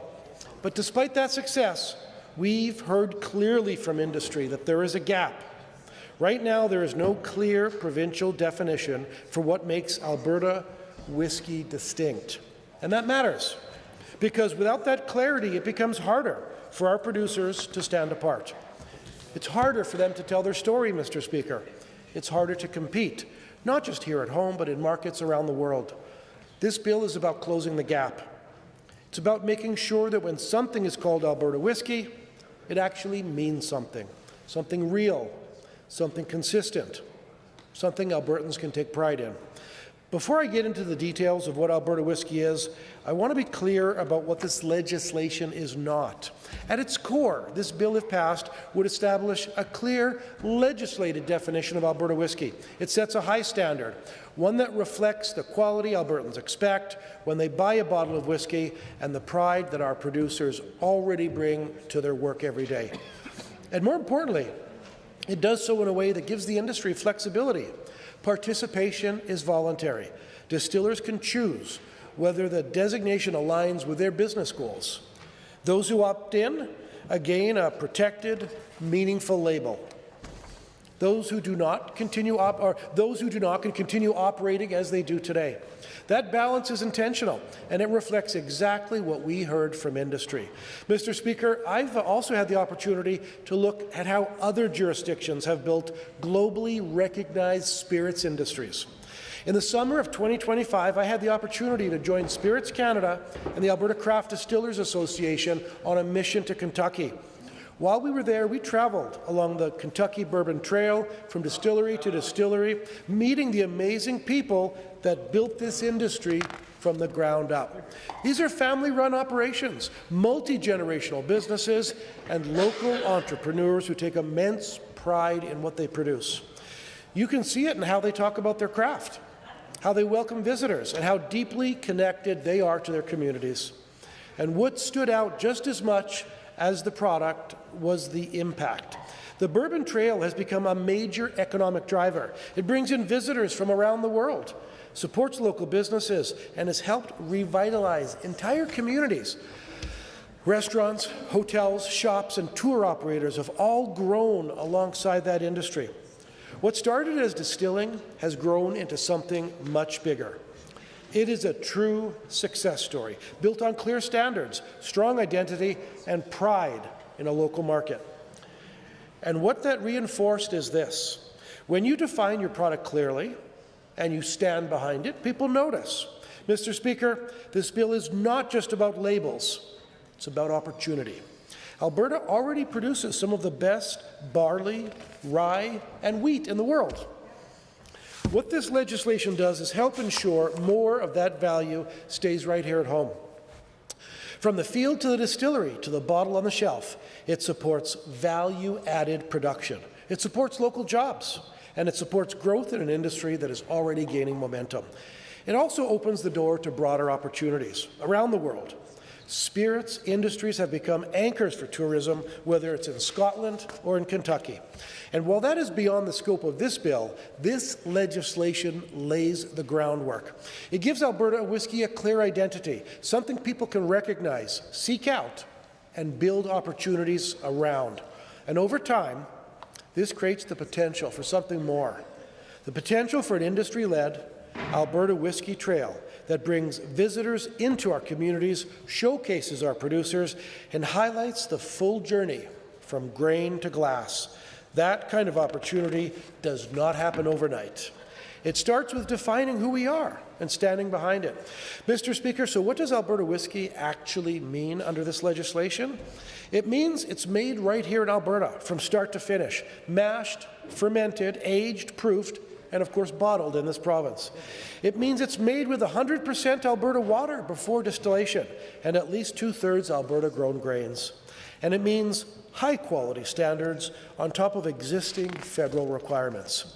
So yes, all Alberta whiskey would still be Canadian whiskey, but not all Canadian whiskey would meet the Alberta standard.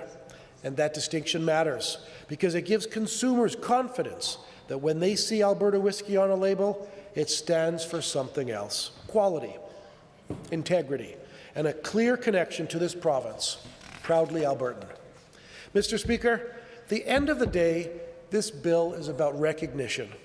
Recognition of the farmers growing the grain, recognition for the distillers perfecting their craft, and recognition for a product that deserves to stand on its own. It's about protecting authenticity, setting a high standard, and backing an industry that is already doing incredible work. Because when Alberta puts its name on something, it should mean something. And this bill makes sure that that happens. I look forward to continuing to work with industry as this legislation moves forward, and I'm excited about what the future holds for Alberta whiskey. With that, Mr. Speaker, I move second reading of Bill 24 of the Alberta Whiskey Act. Thank you. Are there any speakers? The honourable member for Calgary Northeast.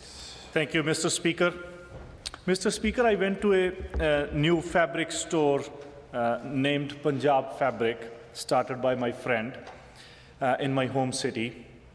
And after climbing 27 stairs and 2 floors, we reached the 3rd floor. And this 3rd floor had some of the finest fabrics from all over the world. Redo, Albini, Carloza, you name it. And that store is truly one of its kind in our region. And he began to show me the fabric for my blazer, and he showed me one of the fabric that really impressed me. And he kept on showing one after the other, and I ran my hand over the fabric that really touched me. And its feel was really, really good. It was really amazing. And before he could show me another one, I stopped him and asked that what made this fabric so special. And he showed me a tag hanging around that cloth. And the tag said, Harris Tweed Authority established under Harris Tweed Act 1993. The Harris Tweed Act of Parliament in 1993 brought forward a bill and established Harris Tweed Authority. And in accordance with the Act, Harris Tweed cloth must be hand-woven by the islanders at their homes in the Outer Hebrides and finished in the Outer Hebrides and made from pure virgin wool, dyed and spun in their homes. The Act ensures that all clothes certified with the Harris Tweed Orb symbol complies with that definition. That legislation, alongside the work of the Harris Tweed Authority, allows the safeguarding of the Harris Tweed name, quality, and reputation. And now I was not just buying the cloth. I was buying the authenticity. I was buying the quality. I was buying the originality of the hard-working hands of Scotland. And the then UK government stood behind the quality, authenticity, and labor of the workers who crafted that special cloth. And many other governments have done the exact same thing. They preserved the story, they preserved the history, they preserved the tradition of their people. And that was the right thing to do, Mr. Speaker. That was a step in the right direction. That was the governance done in a right way. And today, with this bill, I'm glad to see this government heading in the right direction with this bill. I support this bill because I believe that Alberta should not just produce, but define, distinguish, and elevate its own products. And I say that not just as a legislator, but as a proud Albertan. Because there is something powerful about a place that believes in what it creates. And Mr. Speaker, for too long, Alberta has been known for what lies beneath our feet: oil, gas, resources. But this bill reminds us that Alberta is also about what we craft, what we build, and what we export to the world with pride. And whiskey made from Alberta grain, with Alberta water, aged in Alberta barrels, is not just a product, it is a story. A story of farmers, distillers, workers, coming together to create something uniquely Albertan, uniquely ours. Mr. Speaker, this bill sets clear standards. It tells the world if you see Alberta whiskey on a bottle, it means something. It means the grain was grown in Alberta. It means the water came from Alberta. It means the process happened in Alberta. And in today's global economy, that kind of identity matters, Mr. Speaker.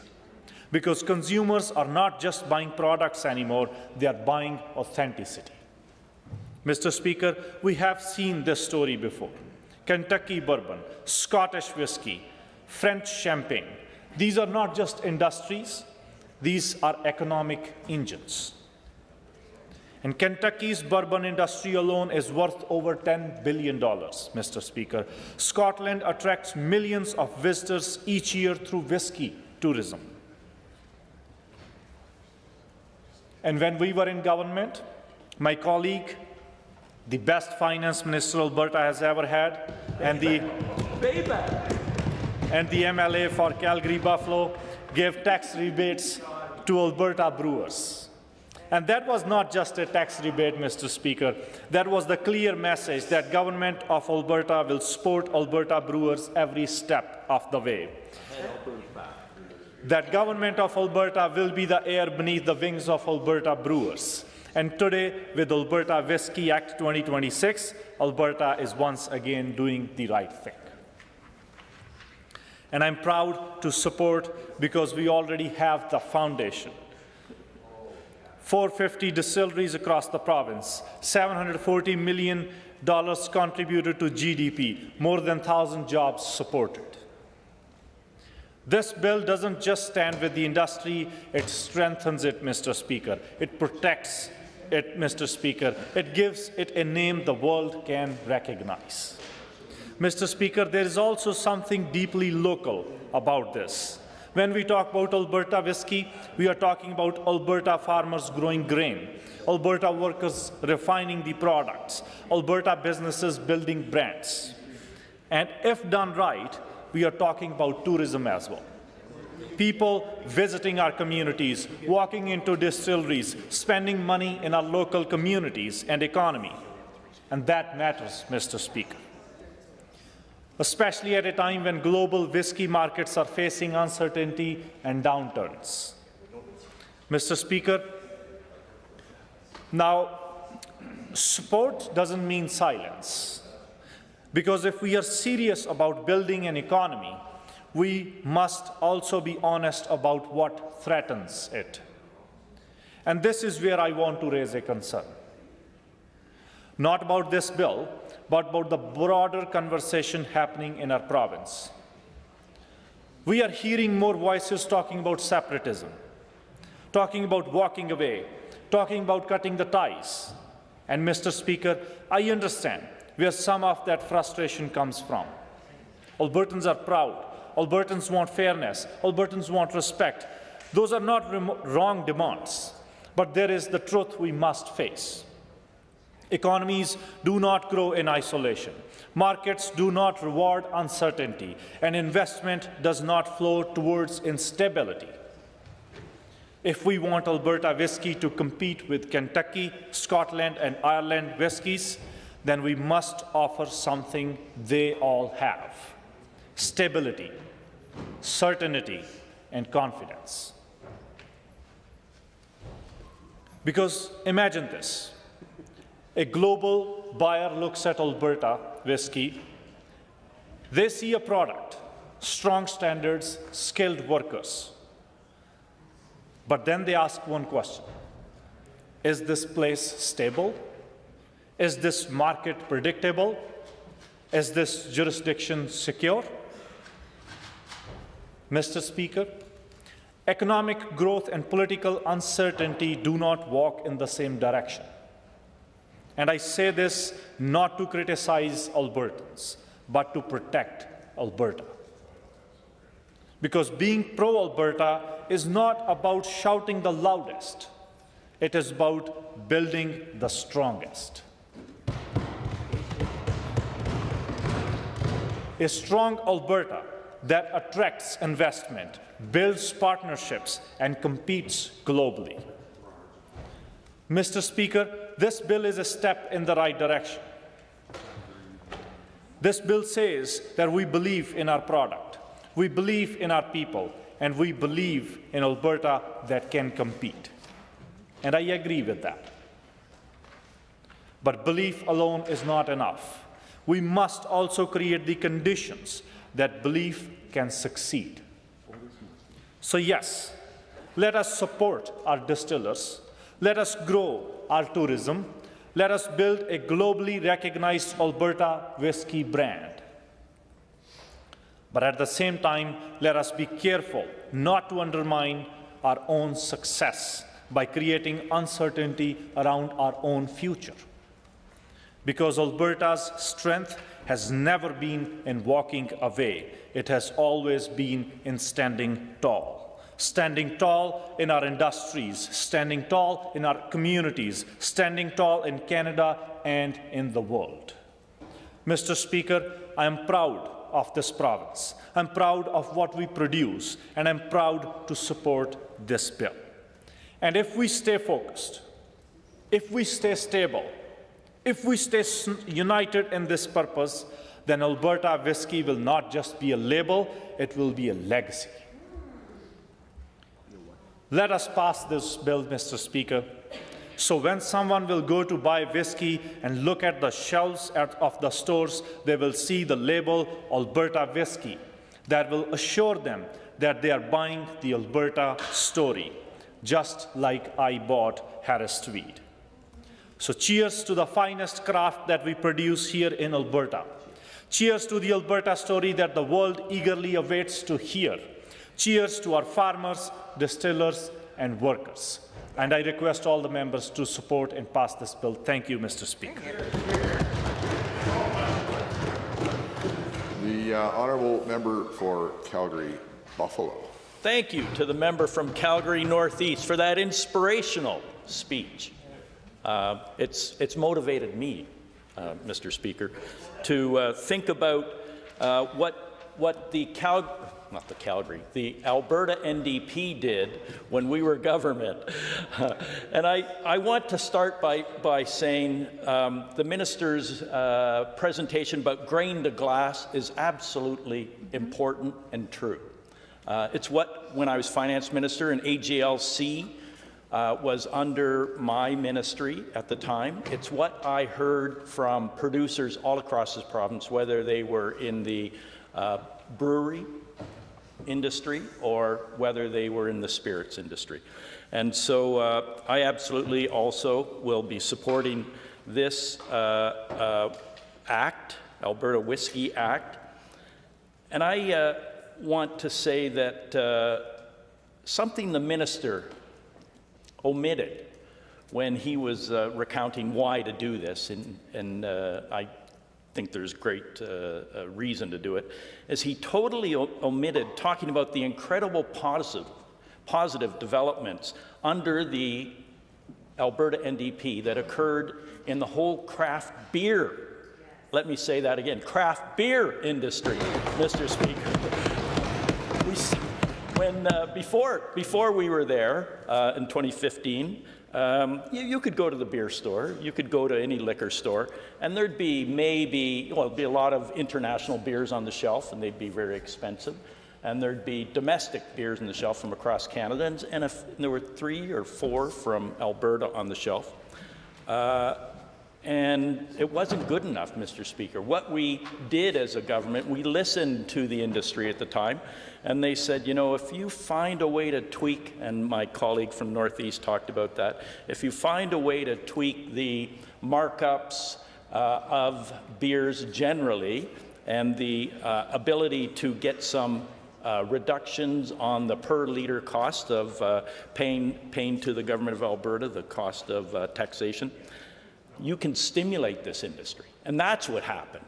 And it went from maybe 6 Alberta beers that really weren't seen in the craft sphere to over 150 different breweries in this province were making craft beer, and they were doing it well, and they were exporting it, although there were some problems with export, of course, on places like Ontario, BC, and other places. Saskatchewan had... Alberta beer is good.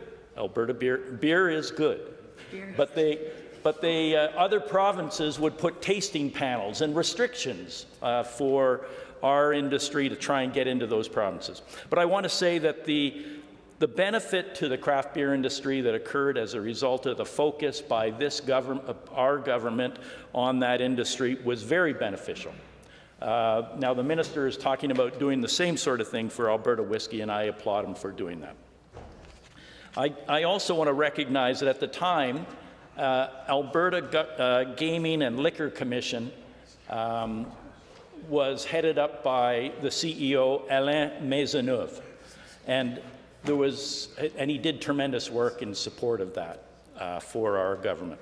And Jason Foster, a beer aficionado, he knows beer inside out. He helped guide all that growth for us. So I applaud the minister. I hope he's got some good advisors as well going forward. You know, I just was listening to the minister. He talked about going down to Kentucky, seeing the Bourbon Trail. That's really great. When I was the minister, I never got invited on any of those kind of junkets, but I don't regret the fact that he did go somewhere. I think that's a positive for the industry because he came back fired up to do something. But on my own dime, Mr. Speaker, I went to Scotland with my wife one time. And we went through I think they call it the Distillery Valley in Scotland, where a lot of the Scotch producers are in the same place. And it's a beautiful smell through the valley because of the peat and all that sort of things they've got in the beautiful liquors. So talking about the whiskey trail here in Alberta, I think makes a lot of sense. I would be interested to know how projections go for GDP growth from, I think it was $720 million that the Spirits Canada came up with in 2020, $740.2 million annually for GDP in this province as a result of making Alberta whiskey contributing, and 1,000 jobs. I wonder what the projections are for that growth once the Act goes through, the whiskey trail is set up, and we see benefits as a result of that in the industry. I certainly know some of the producers in Calgary, Mr. Speaker. Bridgeland Distilleries is one that's very close to my riding, and I've been over several times to say hello to them. they're one of the 45 whiskey producers or distilleries in this province. So I'm hopeful that along with the example that the craft beer industry provides this province in this example, that we'll see significantly more development in the whiskey producing distilleries, a number of them. That would be a good thing, I think, Mr. Speaker, as well as attracting tourists to Alberta to take part in the whiskey trail that'll be developed. I think that's marketing makes a lot of sense to me. I know they do that in the whole craft beer industry, whether that's in Edmonton or Calgary or other places in the province. And I think I may sit down and just listen to the great speeches coming from this side of the House with regard to the importance of whiskey in our province and the benefit we all get from moderation, Mr. Speaker. Moderation. Sound like my doctor, don't I? But moderation is the way to go forward in everything. And I'll just listen to the rest of this speech. Thank you. It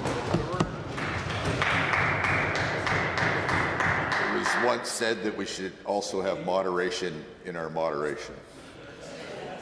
Member from Grand Prairie. Well, thank you very much, Mr. Speaker. It is always a good day in Alberta. Today is no less a great day in Alberta, too, as well. And today we get to talk about something I think many of us enjoy and partake in. And so we're going to talk about the Whiskey Act here today. I do think it is something truly special, and the Alberta Whiskey Act really tells a story that is an Alberta story that is really driving home something that really is unique across Canada.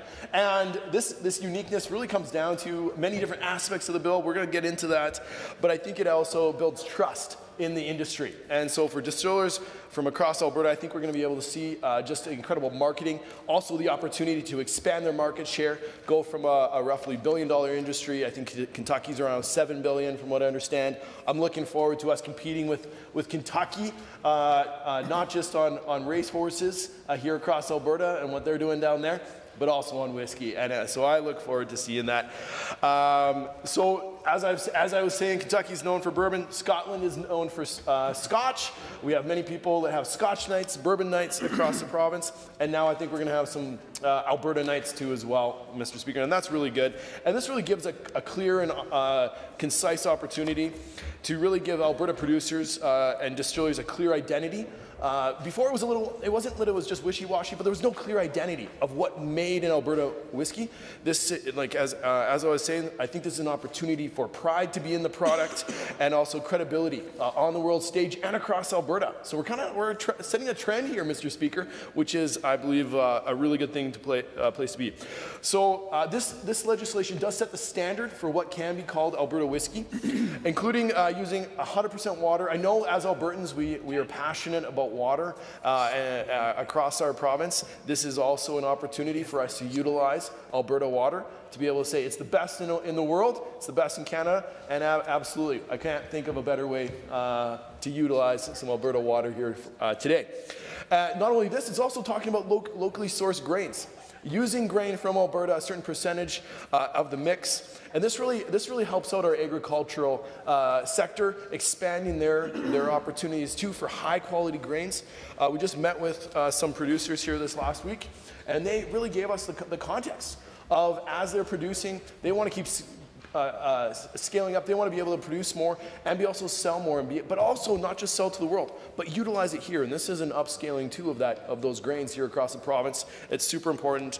And as they continue to grow their business, this is a great way for us to upscale and utilize these grains right here in Alberta. Really anchors our agriculture sector as a user here too, and also supporting family farms right across our province, and I'm looking forward to that. Now, one of the great things about distilleries is when distilleries succeed, it also means our tourism industry is succeeding too as well. And so I imagine that with Alberta whiskey and the brand of that, we're also going to see some more tasting rooms come about, more bottles on shelves, more formal branding coming across. And that also means more economic value and economic activity throughout the province. These are important aspects as we see, especially our tourism. We've got some big goals in tourism. And when we see these, when we look at these goals, this can be part of the solution to expand this, see some Alberta whiskey tours across the province, and also be able to compete. I'm really looking at like an opportunity to see an industry-led Alberta Whiskey Trail. That would be fantastic. I've heard that's in the works. I'm really looking forward to seeing that come about. And but this also allows them to also compete as well. So we've seen some really amazing whiskeys across Alberta compete in the Canadian Whiskey Championships. They've won over the last several years multiple different awards. This is also an opportunity for them to brand it as a formal Alberta whiskey, be able to go and compete both Canadian and internationally for their whiskey. And as I said before, I think we got some good competition coming from Alberta for Kentucky. I can't wait for us to start winning in some of the worlds, taking that next step. Now, we also do have some commitments here, Mr. Speaker. We're going to continue working alongside distilleries and industry partners to showcase Alberta whiskey, strengthen its reputation. This is a new bill, so we don't have that reputation quite built yet, but we're going to get there. We're going to keep building it and become a cornerstone brand, not just here in Alberta, not just in Canada, but I believe the world, and compete against. I think in the next decade, we're probably going to see Scotch nights, we're going to see bourbon nights, and we're going to see Alberta whiskey nights. And so we're going to see a competition there too as well, right across in people's homes as they enjoy Alberta whiskey, because that is a new market. That's a new opportunity for people to try different flavors. So what I also have found is that there's about 45 different distillers producing whiskey in Alberta.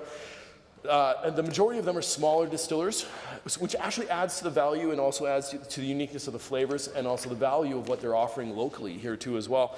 As someone with a fantastic distillery in the city limits, they're doing a great job. Thankful for them, and I can see them expanding that into this and having specific Alberta whiskey. So I'm hopeful that they can start doing that. As I've said, Alberta-made whiskeys have won multiple national awards in 2024 and 2025 at the Canadian Whisky Awards. That's really cool. We should be celebrating this market. We should be able to see and be able to also pinpoint that is because we have a high standard here, and also that they can have that brand of Alberta whiskey.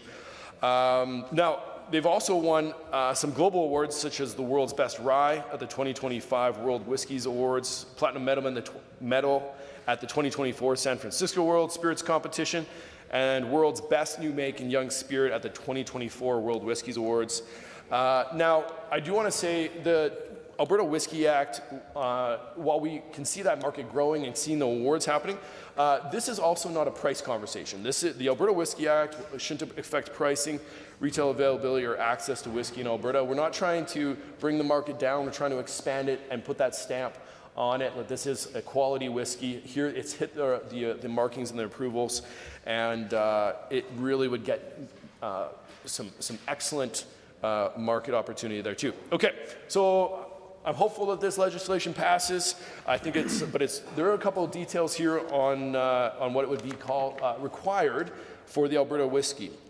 So a little bit on background on this. It would require to be mashed, fermented, aged, proofed, and bottled entirely in Alberta. So you can't just be shipping product in and mixing it.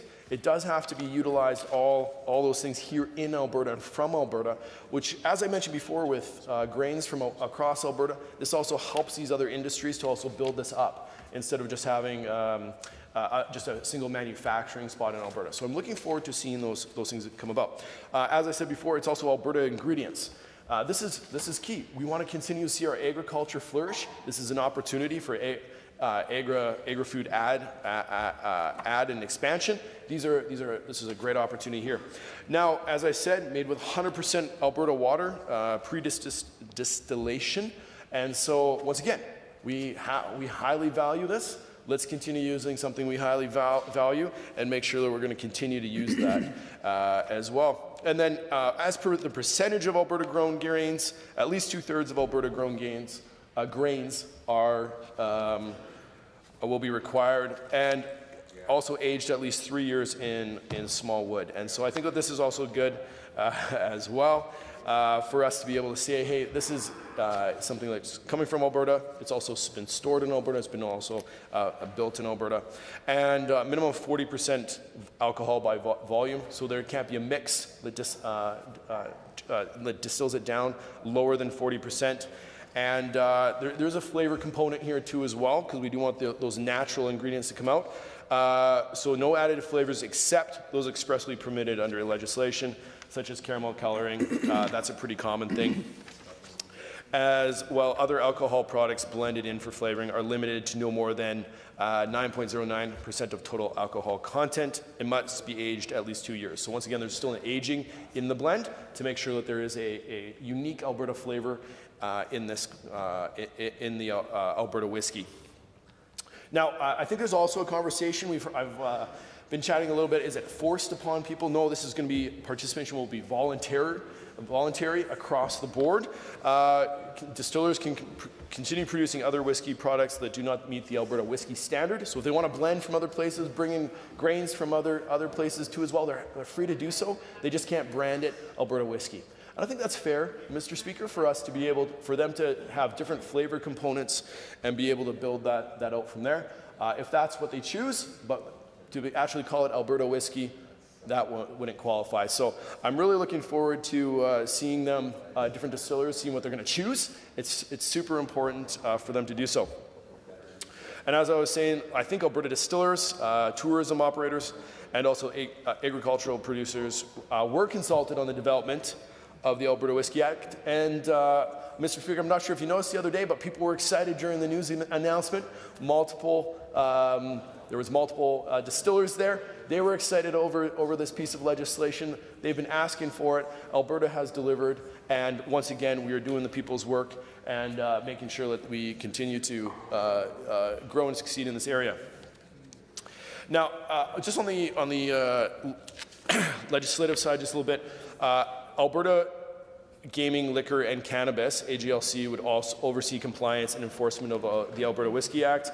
I don't think there's probably going to need to be a lot of compliance. It is voluntary for them, so it's not that you have to meet, every single whiskey has to meet a certain standard. You just would call it something else. It just wouldn't be an Alberta whiskey. You'd still be able to produce another whiskey, and I think the industry will do a good job of making sure that Alberta whiskey, the standards stay there, and I think they're going to do a great job of doing that themselves too as well. So I think there's also a conversation here. Why do you need a definition if here in Canada, or when there's already one for Canada, but without a definition for Alberta whiskey itself? Producers are going to find it really difficult to say, well, we're a Canadian whiskey, which kind of has a broad term, but we want an Alberta whiskey. We're Albertans here, and while I love being an Albertan, and I want to be a strong, united Canada, we also love our Alberta branding here, Mr. Speaker, building upon that deep heritage here, and I'm proud of that too as well. So we're going to see, we wanted to really tweak that, drive in and give a definition of what this is. And so Canadian whiskey, because it's been pretty broad as well, has really struggled to be defined across the world stage. As I said, we've had Scotch from Scotland, we've had bourbon from Kentucky, but Canada whiskey hasn't really been defined in such a unique flavor way. So this act allows the flavoring and the profiling and also building up of distinct whiskey here in Alberta, right across the global market, and really be competitive then in how we're going to define this. Mr. Speaker, how much time do I have left on the clock? 2.5 minutes. 2.5 minutes. I'm going to use it all. You can see it. And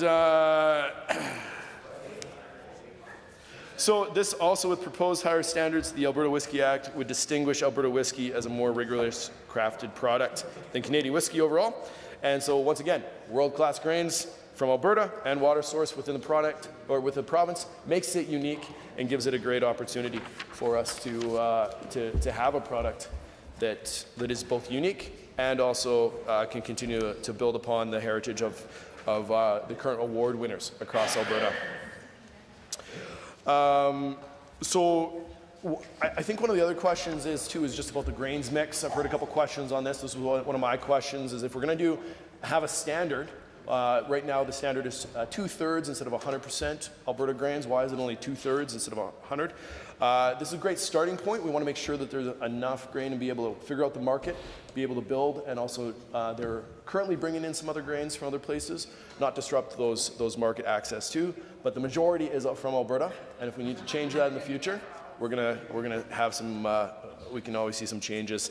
And the other one is that no other jurisdiction requires geographically bound grain control, and so this is a unique aspect of the Alberta Whiskey Act, in that we are requiring a geographical area to be defined for where our grain is being grown from. So it's not just water, it's not just grain. Those are kind of unique things.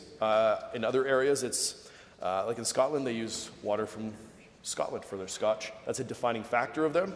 We've added in another one because we love our farms, we do a great job, and so we're going to have a great opportunity there.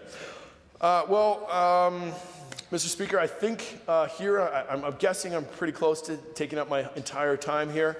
I thank you for the opportunity to speak here for a few moments. I'm really looking forward to it, and I hope everybody in this Assembly can support this piece of legislation, as I will be doing here today as well. Thank you very much. The honourable member for Sherwood Park. Sherwood Park. It's important to get it right, Mr. Speaker. The rivalry between Sherwood Park and St. Albert in sports is deep, furious, and angry, and we don't want to be conflated. Mr. Speaker, I'm happy to get up and talk about Bill 24, the Alberta Whiskey Act. It feels like it's a good opportunity to highlight a website, explore Strathcona County, and we have breweries, distilleries, and even a winery in Strathcona County. Part of the act, which I'm warning about, is I'm glad that there's a focus on whiskey. There could have been a focus on Alberta beer, or Alberta ciders, or Alberta mead, other really important parts of the brewery distillery industry. So we have 70-acre brew company, which is in Sherwood Park in my riding. It's locally crafted, and it's all from local ingredients. They make sure all of the ingredients come from in the Strathcona County area. We even have a winery, Bar Estate Winery, with working sheep and fruit farm. It's fun to visit. It's got a great tasting room, and it's an opportunity to just step outside of Sherwood Park a little ways and get into the country on Ag Food Days and visit a farm. Yeah, I'm selling it, aren't I? Doge Company is, they make small batch products. They're a distillery, and so I think they're going to be excited about this new designation of the Alberta whiskey. Elk Island Spirits, handcrafted.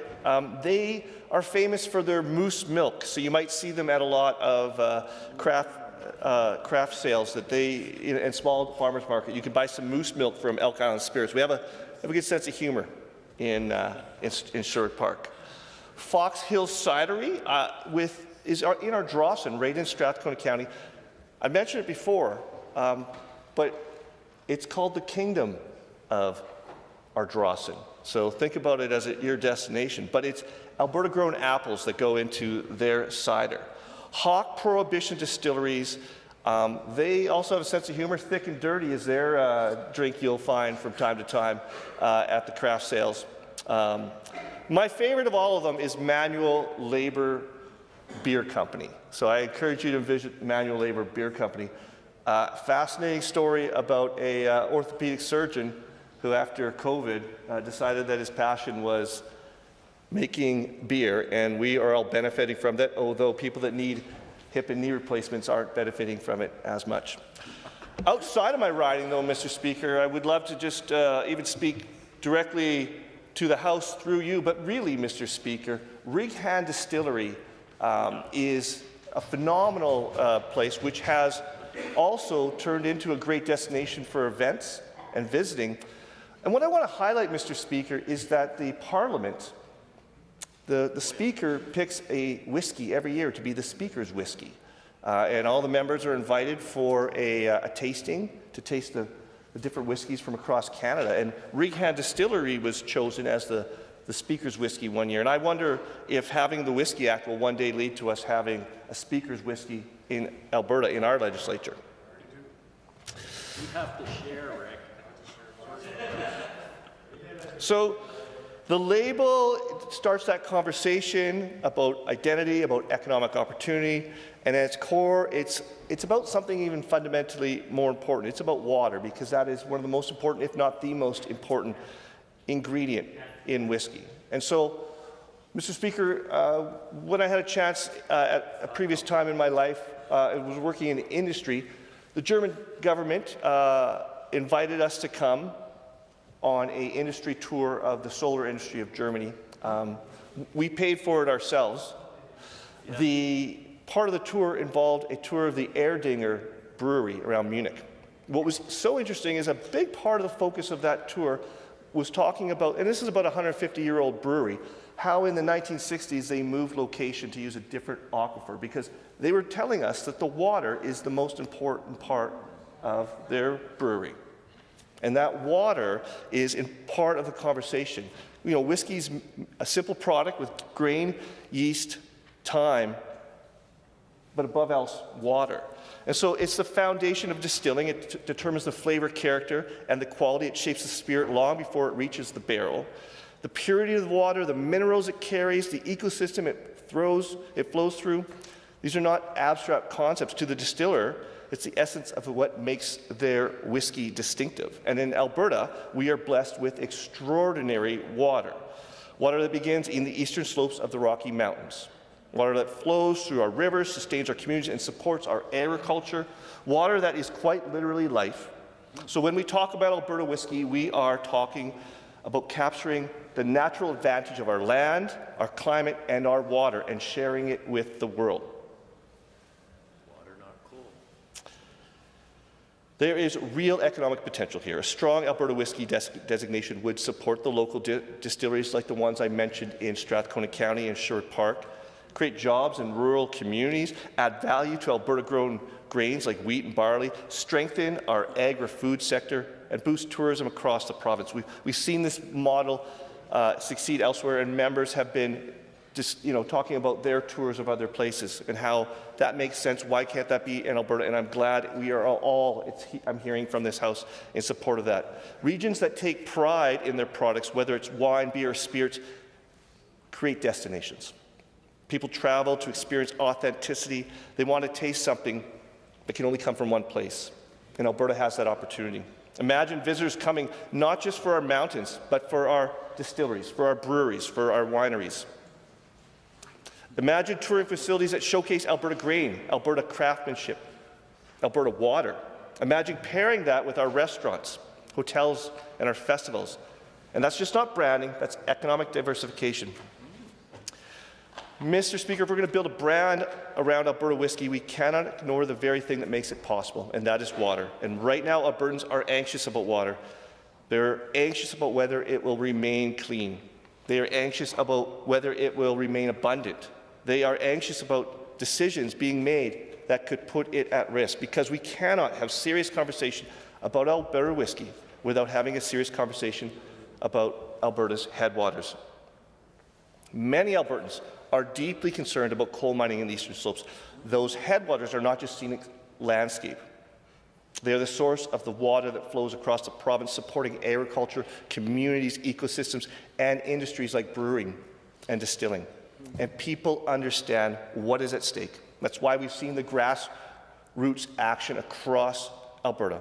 Albertans are organizing. They're speaking out. They're signing a petition to protect the eastern slopes because they know that once water is compromised, it is incredibly difficult, sometimes impossible, to restore. There's a phrase I want to highlight today: action is the antidote to anxiety, and right now Albertans are anxious. They're anxious about water security. They are anxious about environmental stewardship to protect the land and water for future generations. But they are not standing still. They are taking action and they are engaging in their communities. They are raising their voices and they are demanding that we as legislators take seriously our responsibility to protect the natural resources that sustain this province. And they are right to do so, because if we want to build something like an Alberta whiskey brand, something that depends so heavily on water, we must also commit to protecting that water. The minister painted a compelling image of the Whiskey Trail in Alberta. I imagine people moving down the Cowboy Trail, Highway 22. It's difficult to imagine the appeal of drinking Alberta whiskey made from water pulled out of the Old Man watershed after traveling past an open pit mine in the eastern slope. Mr. Speaker,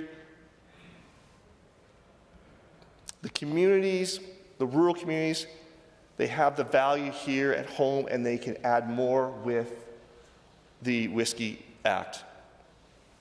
But none of this exists without water, and that is why this conversation must be grounded in responsibility.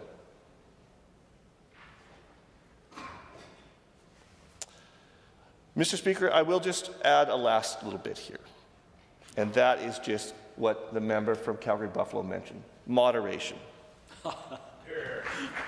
For those that may be struggling with alcohol use, it's important to know there is help that is available. We're talking so fondly about alcohol as a characteristic in this House, but in Alberta, we have to know that there are people that struggle with moderation. And so remember that we have Alberta Health Services Addiction Helpline, 1-866-332-2322. We could really simplify that. Just start with 811 HealthLink and ask for help if you need it. These are 24/7 confidential helplines that are there to help you. So, Mr. Speaker, where does this leave us? Designated Alberta Whiskey is an opportunity to showcase our province, support our farmers and producers, build tourism, and create a product that reflects the very best of Alberta, but it also comes with responsibility, a responsibility to protect the water that makes it possible, the responsibility to listen to Albertans who are raising concerns about the eastern slopes, a responsibility to ensure that our economic ambitions do not come at a cost of our natural heritage. So, Mr. Speaker, I hope to support the Alberta Whiskey Act. I'm excited about the future, and especially a future with clean water in Alberta. Are there other speakers? Seeing none, as it's no one to close.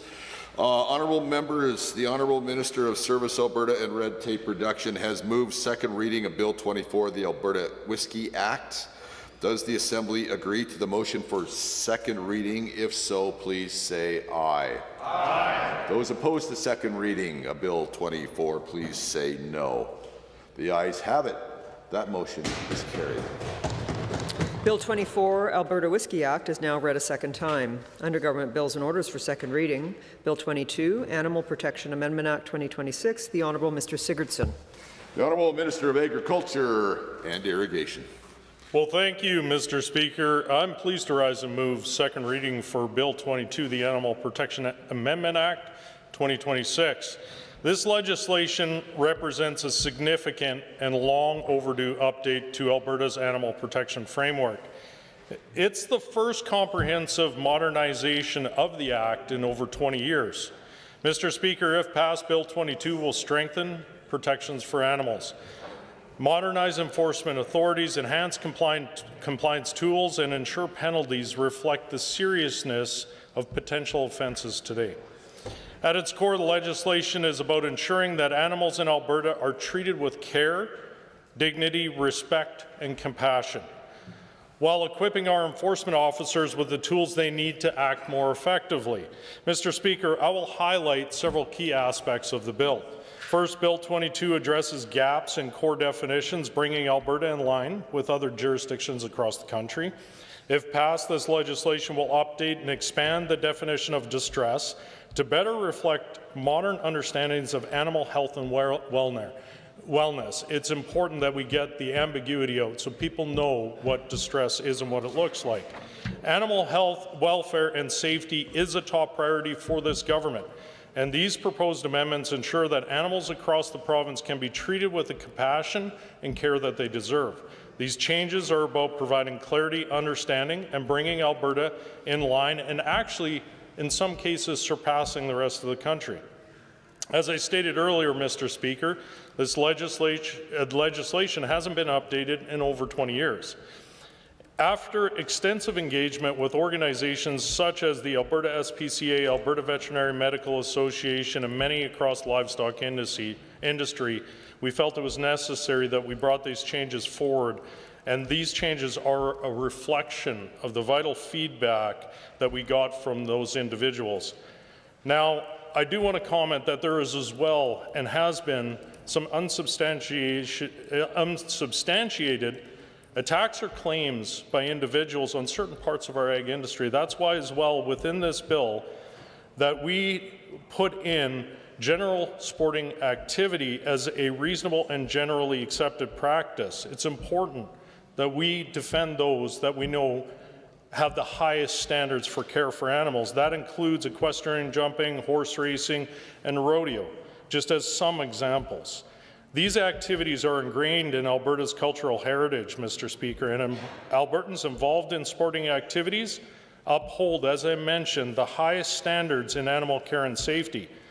Families spend years conditioning and caring for their animals long before they enter competition, and it's important to establish clear understanding for these activities and the standards of care that accompany them.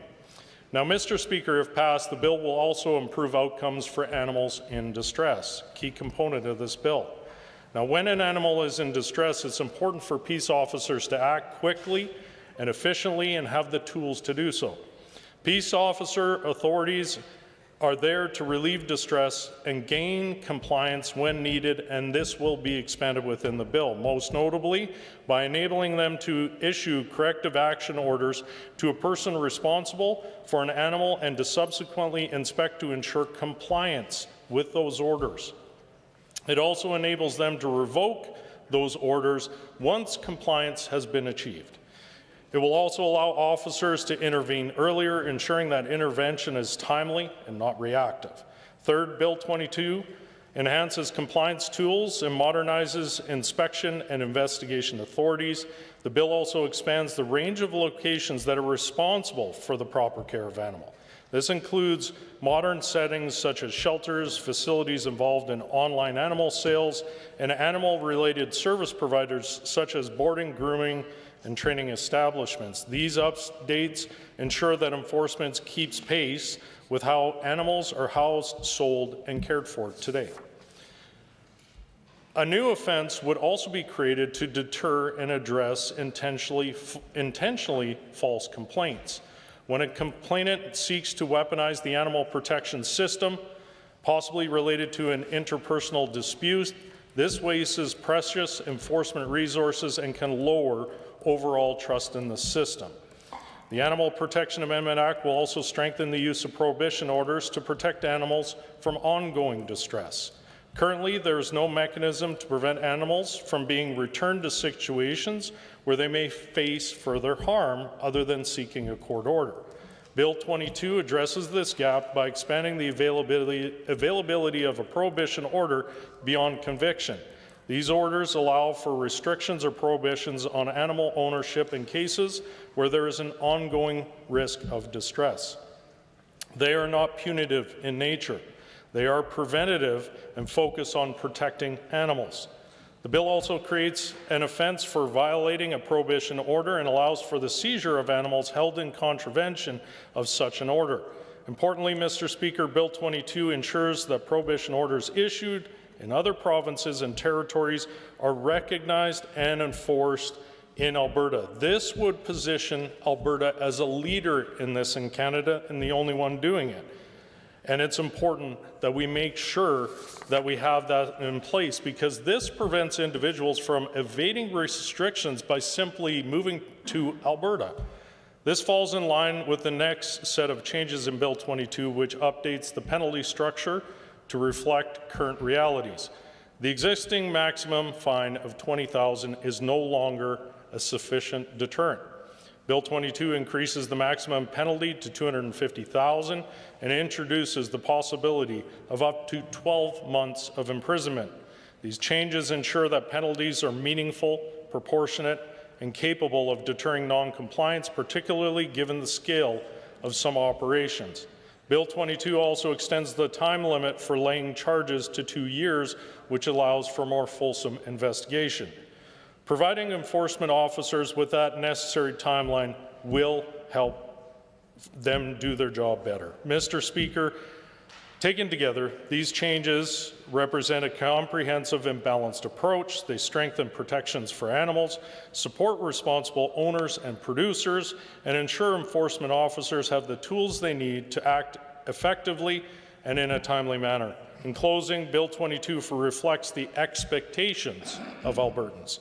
It modernizes the legislation, closes critical gaps, and reinforces our commitment to animal health and welfare while respecting Alberta's unique agricultural and cultural context. I encourage all members of this Assembly to support Bill 22, the amendment to the Animal Protection Act 2026. Thank you, Mr. Speaker. Are there any speakers on this bill? Seeing none.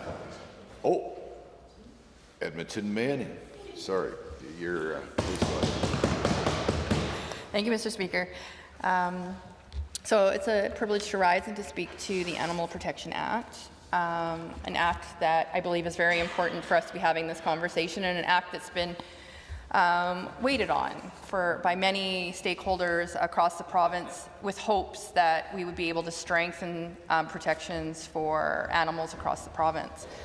And so, as the minister has said, this legislation is 20 years in review, and it's something that I think matters to many people. So I rise today, and I rise in support of this bill, and I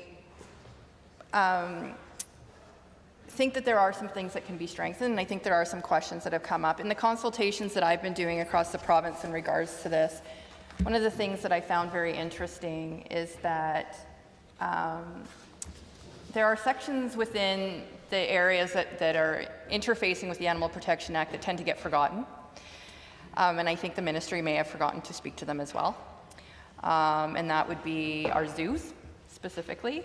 Although they may not be directly enforcing the Animal Protection Act, the Calgary Zoo, the Edmonton Zoo, and then a few of our rural community zoos do take care of animals, do have interface with the Animal Protection Act when people are concerned about what they may be observing when they go to visit, and they weren't consulted or even told that this bill was coming forward. And so I would encourage, before I move into the other pieces, that the minister maybe have a conversation to talk about their experiences. And what I will say is that even in the conversations that I've had, the partnerships that the zoos have with enforcement officers when they come out and bring up concerns that may have been brought to them by the public, those relationships are always in a positive way. Those relationships are really good. And so there isn't a lot of concerns there, but they do have a lot of knowledge and understanding, and especially when it comes to exotic animals, and some of the concerns that have come up through that. Now, in saying that, Mr. Speaker, I do think there's been some good changes that the Act has brought forward. I think the definition of distress was probably the issue that came up the most in the consultations that I had with stakeholders.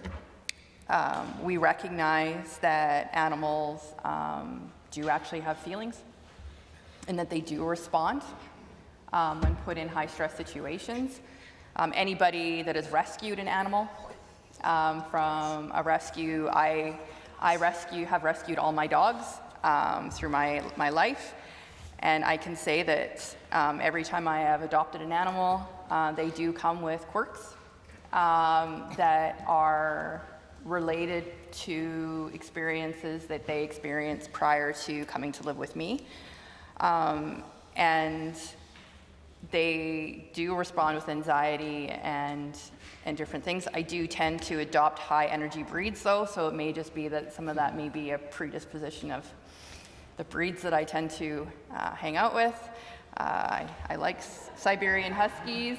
I also like German Shepherds and Malinois, and they tend to, they have a lot of energy and a lot of personality and a lot of opinions, for sure. So sometimes it could just be me. Going back to the Act, though, I do think that there have been other concerns that have been brought forward to me by individuals that I think they're just looking for clarity from the minister about, and that continues to be around some of the concerns around auction houses and some practices that have been brought up around specifically more exotic animals, and where these animals are coming from, what kind of practices are being done, and what is that interaction and how is that enforcement being brought forward.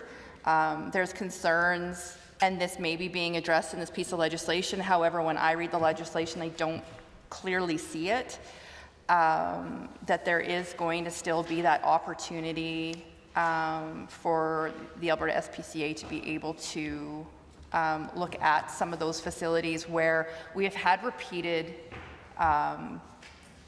individuals reaching out about things that they have observed, and just where are these animals coming from, and how is it that some of these animals are even coming into province, because they would not typically be animals that would be seen here, and some of the concerns about that.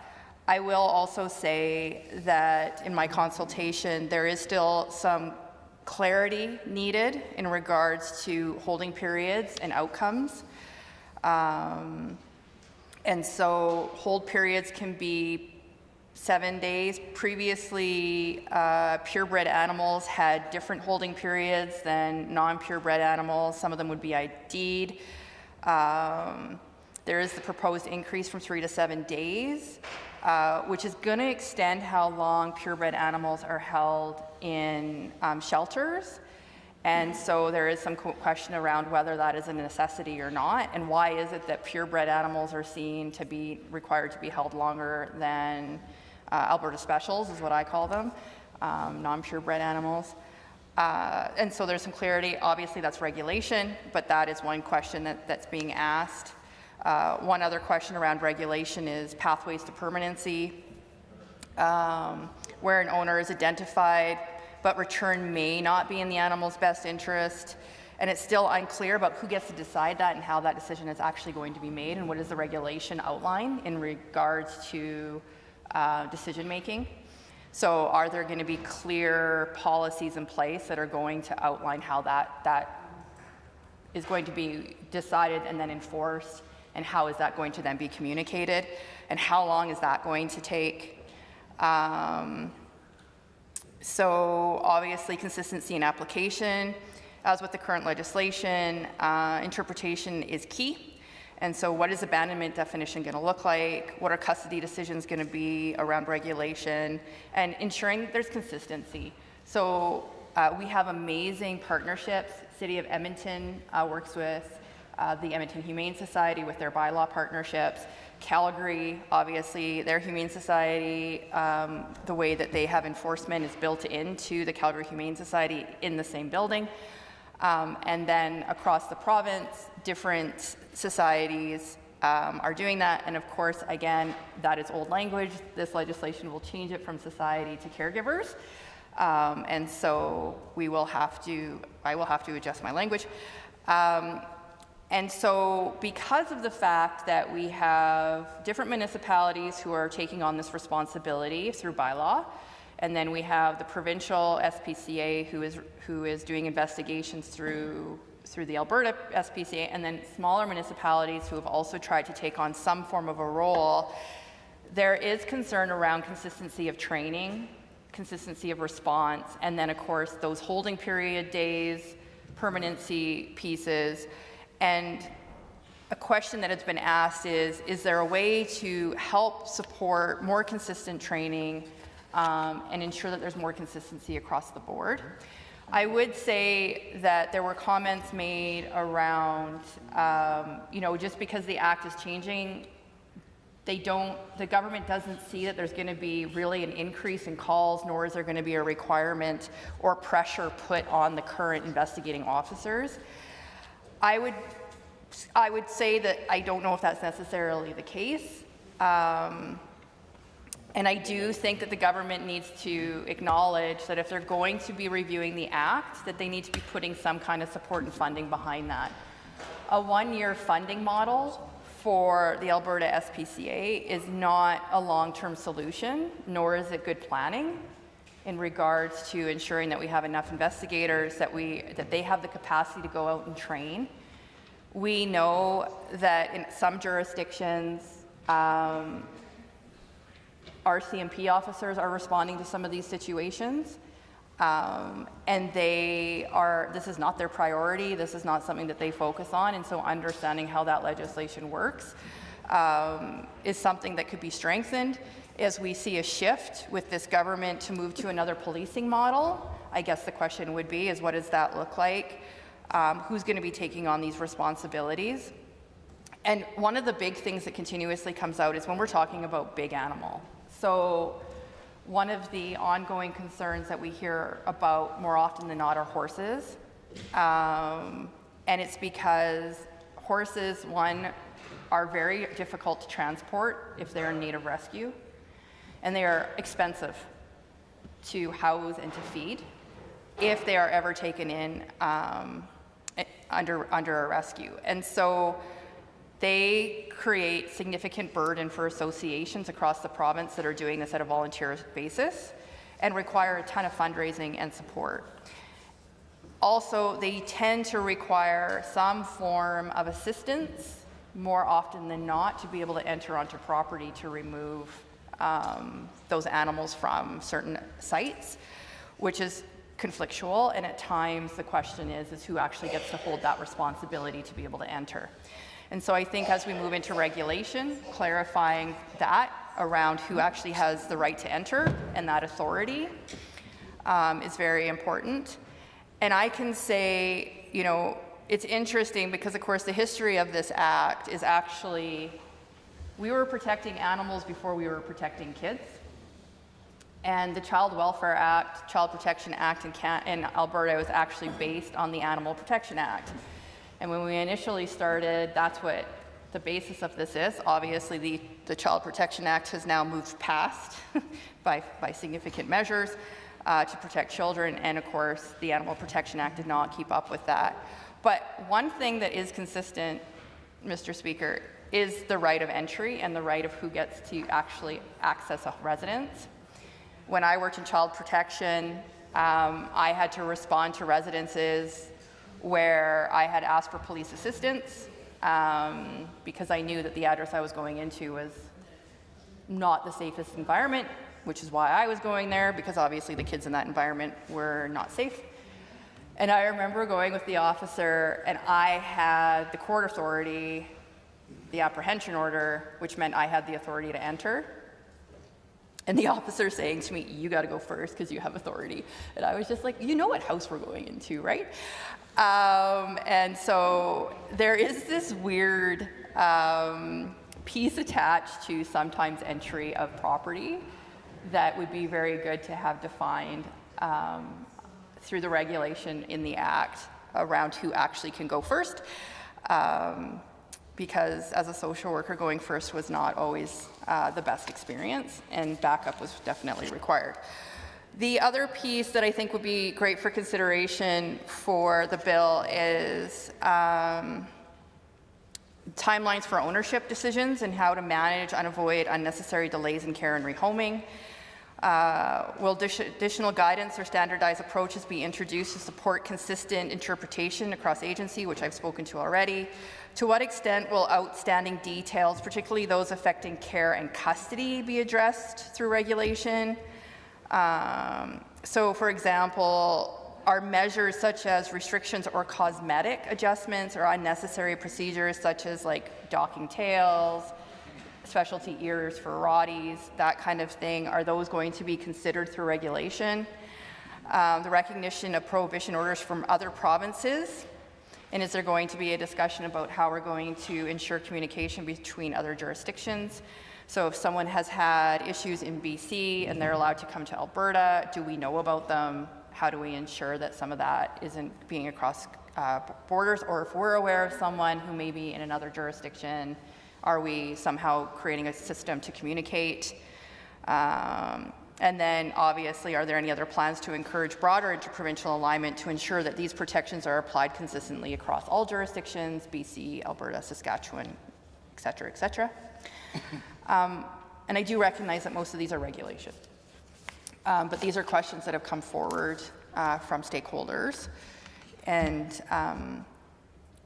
I think I'll leave it at that for now. I'm sure as we move forward, there's going to be more questions that will probably come up as I hear more from folks.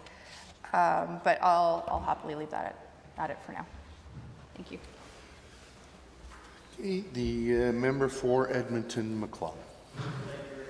Speaker, pleasure to rise this afternoon on a day when folks are thinking about a nasty drive on Highway 2 once again, and we wish everybody a safe journey as they travel to other parts of Alberta and other Albertans as they travel on these highways, including transport trucks, Mr. Speaker, which are transporting live animals throughout the province for various different purposes, transfer them from one farm to another or across the border for finishing, and then back across the border and over possibly to packing plants. And Mr. Speaker, every Albertan's got a connection to animals and animal husbandry, whether they realize it or not.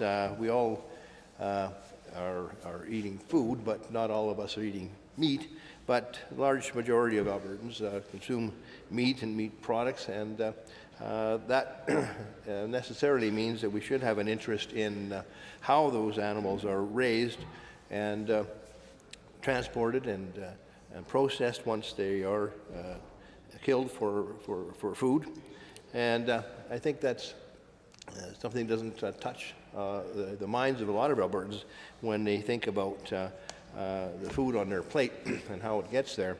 And it should be more upper or top of mind for more Albertans than it actually is.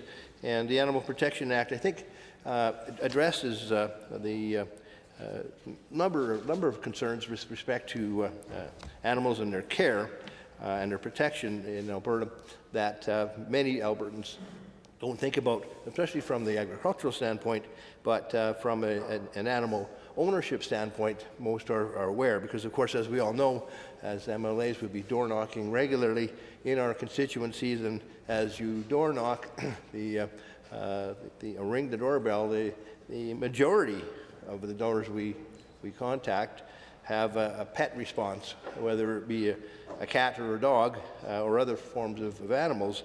But a large majority of Alberta households own a pet, and that, of course, tells us why this legislation should be as important as it is, and that it hasn't been updated in 20 years, Mr. Speaker, is a bit surprising. However, we welcome the update to the legislation now and support it by and large. There are some concerns, of course, with every piece of legislation, and our job on this side of the House is to highlight those concerns on behalf of Albertans, and I'll do that today. But I also wanted to let it be known, Mr. Speaker, that in my experience in past life, I've had some experience on farms when a youngster helping to castrate pigs, little baby piglets, and killing chickens. We used to kill chickens at my uncle's farm out by Scarrow around Bruderheim every year. We'd kill 125 chickens in one day. And the first year, of course, we didn't have the chicken plucker, so it was all done by hand. And my father would chop the heads off and let them finish their time on this earth and grab them, and we'd douse them in the hot water and then pluck them by hand. And of course, we'd have to eviscerate by hand as well, using well water that was pulled up from the well by a rope and pail. It's the coldest water you've ever had your hand in, I can assure you, Mr. Speaker. I'm sure you've seen that yourself. But that process of processing chickens by hand, of course, leads one to really get a good understanding of the importance of making sure that the animals are well cared for so they become high-quality food and could feed our family over the winter. With 6 kids, of course, that was what we ate for a good part of the winter. So work on the farms and providing farm food for our family with our relatives was my earlier introduction. Of course, we got to learn how to milk cows on my cousin's farm. And of course, they looked after their animals as best they possibly could because that was their livelihood.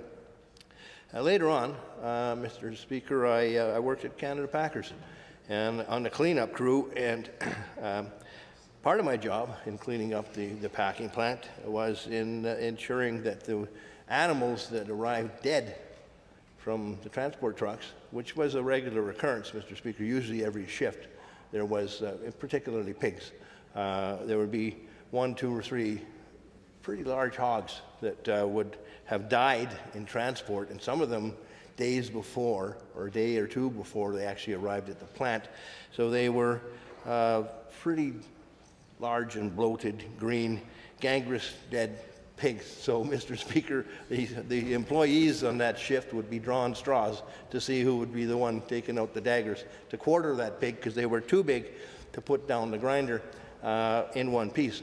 So I definitely know how difficult it can be for transportation of animals, and that's something that I'm sure this bill touches on as well, Mr. Speaker, making sure that not only on farm and while they're being raised, but while they're being transported and also while they're being held at the slaughterhouses, their treatment needs to be overseen and regularly inspected to make sure that these animals are cared for right until the time of slaughter so that they're healthy, not only for their well-being, but for the well-being of their food products, which result as a result of the processing of that carcass for meat. So another thing that I also had some concerns with, and that is with the boarding of animals, and this bill does address it, and I'm happy about that. Most of us who've had pets and would take a holiday and found a need to board an animal at a kennel are familiar with the term kennel cough. Almost invariably, pets that I've had boarded at kennels would be arriving back home after we came back from a holiday, sporting a healthy kennel cough, or an unhealthy kennel cough, I should say. And I'm happy to hear about regulations now capturing boarding of animals within it so that the inspection can cover the kennels where animals are boarded and minimize the sickness that is pretty prevalent in these boarding kennels as a result of many animals congregating together and transmitting respiratory infection from one to the other. So that said, the concern that I have about all of this, of course, centers around the enforcement capacity that the legislation may or may not improve. It's unclear as to whether or not the government's intention is to make sure that with the increased number of regulations and the capturing of other sectors of the animal husbandry area, including kennels and of course, looking at increased oversight over transportation and on farms and on-farm access, the stakeholders involved in the industry and the raising of animals have expressed, including the SPCA, that there will be increased calls as a result of this legislation. They welcome the legislation, but they do want to highlight there will be increased calls for service, and therefore it's necessary to ask the question, Mr. Speaker, will there be an increased budget, and who will actually provide the enforcement of the new requirements under the Animal Protection Act as proposed in Bill 22. So the protections that are guaranteed under the Act or offered under the Act are disconnected, it appears, Mr. Speaker, from the resources that the government is willing to provide for enforcement. We're concerned about that because it happens in other areas where government will bring forward legislation, say we're changing the laws, we're increasing the penalties, there's going to be restrictions on what a person can or cannot do to protect an animal and to make sure that their welfare is being looked after. Yet, if there's not any capacity to actually have human beings, inspectors, go out into the field to make sure that the rules are being followed and obeyed, and we're relying on a complaint-based enforcement mechanism as we have in the past, rather than a proactive based enforcement mechanism, which does take more people and cost more money, it's dubious that we'll actually see an improvement in the actual performance measures that this government, I believe, hopes to make, and that is the improvement in the health and welfare of animals, the decrease of the devastating stories we hear about puppy mills and abuse of animals in people's homes or in the trade of animals. The actual results that we seek, Mr. Speaker, are not found in the words on the paper of the bill. They're found on the ground, Mr. Speaker, in terms of how indeed the reporting is done and how the response is made to infractions when they are discovered. If indeed the animals that are found to have been abused or improperly cared for cannot be visited, or the sites can't be visited by enforcement officers of some kind, then of course there's not going to be any charges laid. There's not going to be there won't be any sanction against the offender. There won't be a process because there's no way to enforce the regulations or the laws that the government is imposing under the improvements to the Animal Protection Amendment Act that we're debating here today. So that's the biggest concern, Mr. Speaker. The SPCA in Calgary, or Alberta Society, I should say, for the Prevention of Cruelty to Animals, SPCA, received over 3,000 calls to help animals, carried out 2,266 investigations, helped over 8,800 animals, and they don't include calls in Edmonton and Calgary, but that is what the numbers are now. So with the increase anticipated because of this legislation in calls for service, the question must be asked, will those calls be answered? It's anticipated that this legislation will result in a need for more enforcement capacity. It doesn't seem to be addressed clearly if the government is intending to increase funding for that, or what capacity that will actually be. Will it be a number of bylaw officers? Will other policing agencies be asked to undertake shoulder some of the responsibility? If that's the case, Mr. Speaker, then one asks what specialized training will those other enforcement agencies require in order to shoulder that task of being responsible for enforcing the bylaws and regulations under this Act. Because when you get into a situation, Mr. Speaker, where you have very many different species of animals either being raised or kept, whether it be pets at home, whether they be livestock, farm animals, horses, pigs, cats, it could be fish, Mr. Speaker, and the fish farms and so forth. It could be bees. Bees require care and attention, and they need to be looked after and shouldn't be disposed of or treated with disrespect. So all of those have a large spectrum of technical knowledge which one would require to properly care for the animals. And to enforce the regulations, one needs a similar spectrum of training as well. And it's questionable, Mr. Speaker, as to whether some of the law enforcement agencies which currently are or may be called upon to actually enforce these regulations will have the adequate training. And of course, training costs money.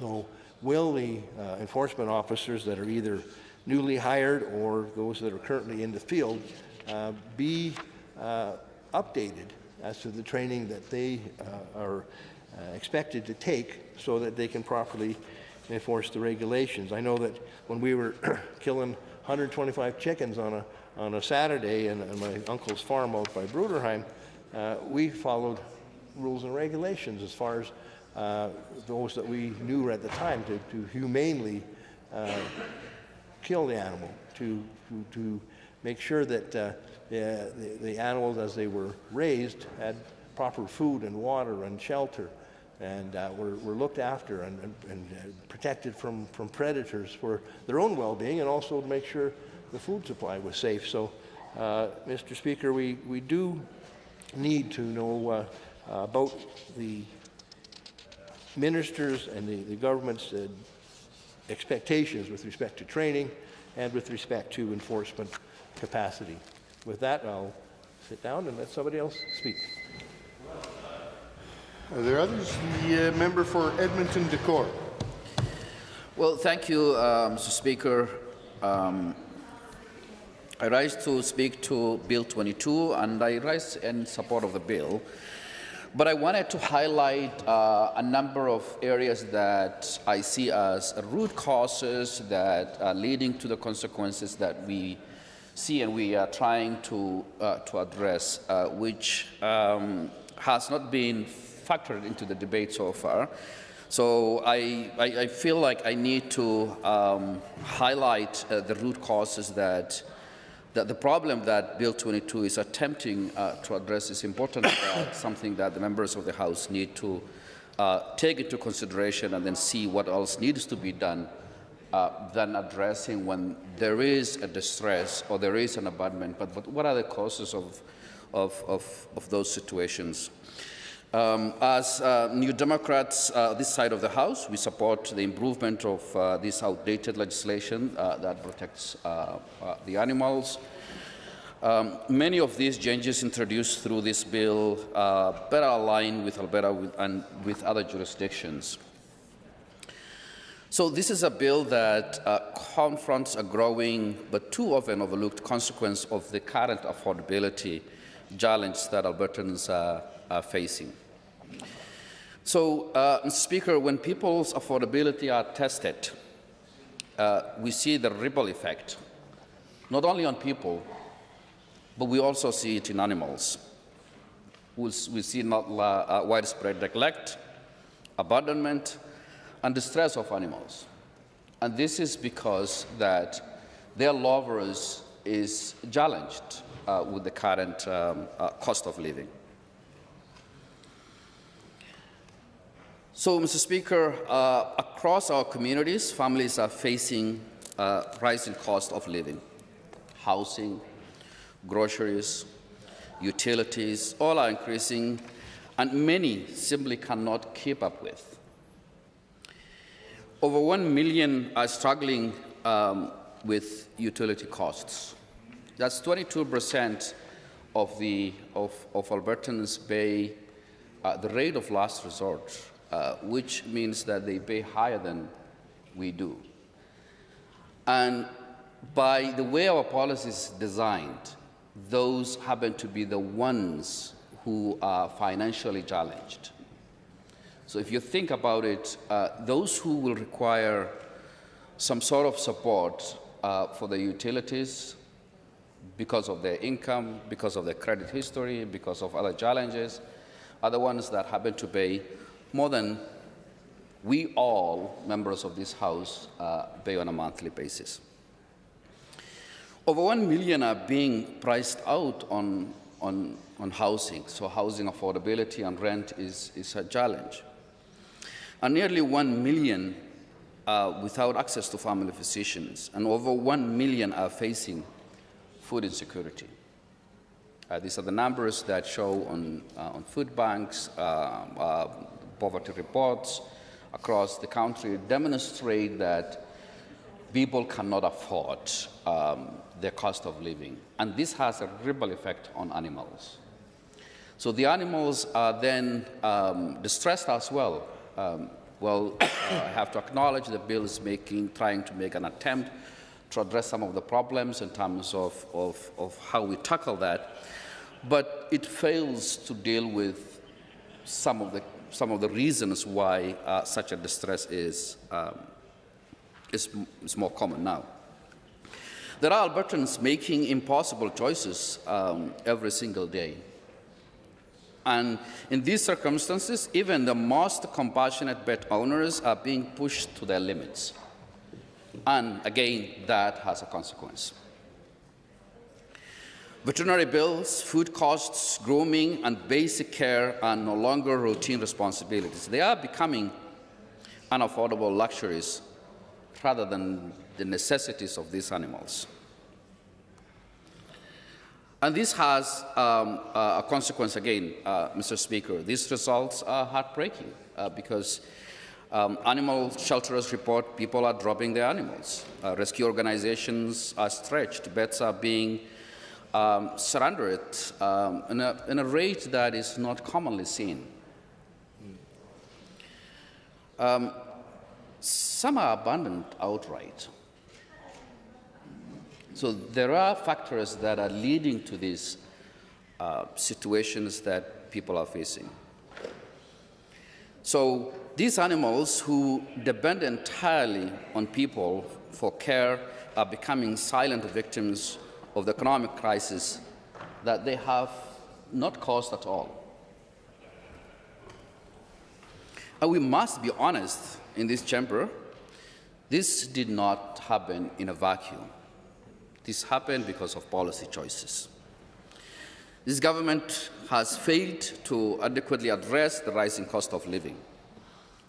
And now we are seeing the consequences, not only in human hardships, but also animals suffering as well. But this is not simply an animal welfare issue, Mr. Speaker. This is a societal issue that we need to tackle. When affordability collapses, even the most compassionate among us are pushed to the brink. And when compassion is strained, the most vulnerable, both humans and animals, are the ones who suffer the most. Usually the most vulnerable are the ones that see the first consequences and suffering that is caused by socioeconomic factors. If we are serious about addressing this problem, then we must confront some of the root causes that lead to this. Affordability itself. Mr. Speaker, we should be addressing the affordability crisis and see it as a consequential issue that impacts on people and their loved animals. We should be tackling the growing rates of poverty in our province. We should be ensuring that families can afford housing. We should be ensuring families can afford food. And yes, the basic care of the animals that they dearly love, so that they don't have to face abandonment, they don't have to face distress, and we don't have to talk about policing because of the root causes are what we need to tackle alongside, Mr. Speaker, with some of the other measures that we have to take. So while Bill 22 recognizes an important symptom, despite speaking in support of the bill, I also have to note that it fails to address these underlying problems. I don't expect that the bill will be amended to address this, but I want members of the House on both sides to take a note of what the causes are and how we need to tackle the problem.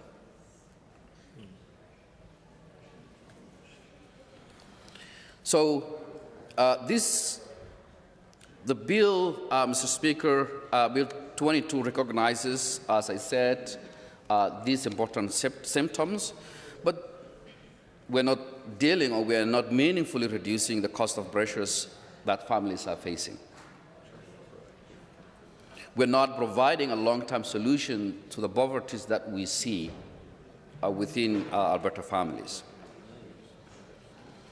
we're not stabilizing housing affordability, nor we are easing the burden of essential living costs. Any one of us, now it's obvious in terms of cost of living, specifically when gas prices are climbing. So without addressing these root causes, we are merely treating the symptoms while the crisis continues to grow. And, Mr. Speaker, you can't police out of yourself on the societal issues that has caused the socioeconomic factors. If we truly want to reduce animal neglect, abandonment, distress, then we must ensure that people themselves are not pushed into the crisis, because people are the ones that take care of these animals, Mr. Speaker. Because when people are supported, then animals are supported alongside as well. Of course, there will be still some issues that we need to deal with our law enforcement and others that need to tackle. But we have to look into the root cause. So I urge this government to go beyond the surface level solutions. I ask the government to commit to real, meaningful action on affordability, because that's where the lasting change begins. Thank you, Mr. Speaker. Are there any others that wish to speak? The Honourable Minister of Agriculture Irrigation waives opportunity to close debate. The Honourable Minister of Agriculture and Irrigation has moved second reading of Bill 22, Animal Protection Amendment Act 2026. Does the Assembly agree to the motion for second reading? All those in favour, please say aye. Aye. Any opposed, please say no. The motion is carried. Bill 22, Animal Protection Amendment Act 2026 is now read a second time. Committee of the Whole.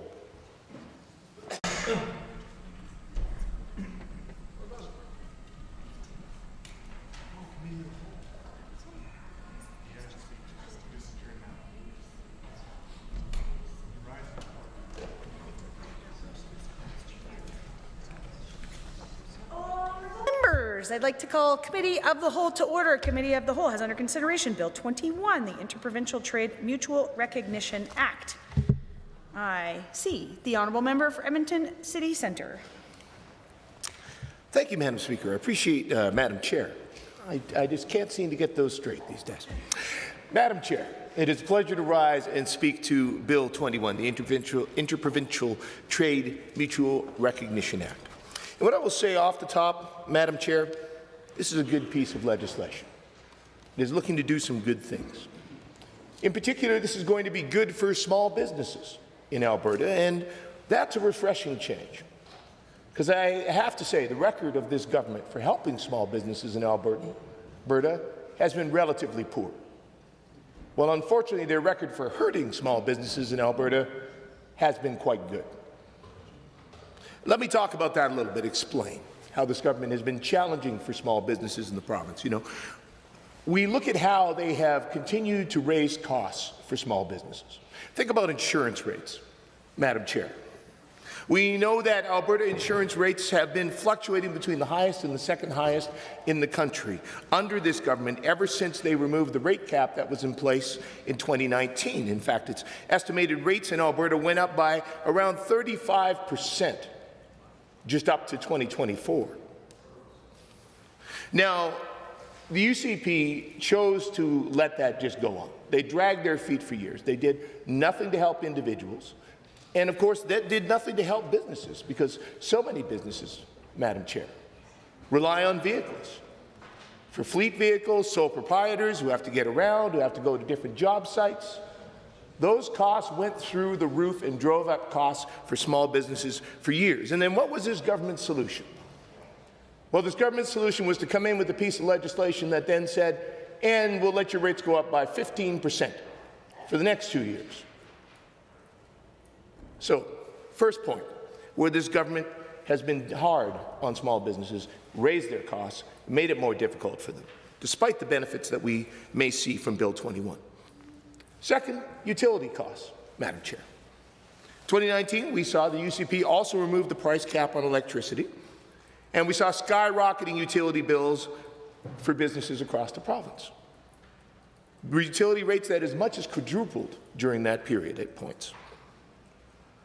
Now, of course, we did see the government bring in some legislation, but that wasn't until 2024. So again, for years, small businesses in this province struggled with those soaring utility rates with no help from this government.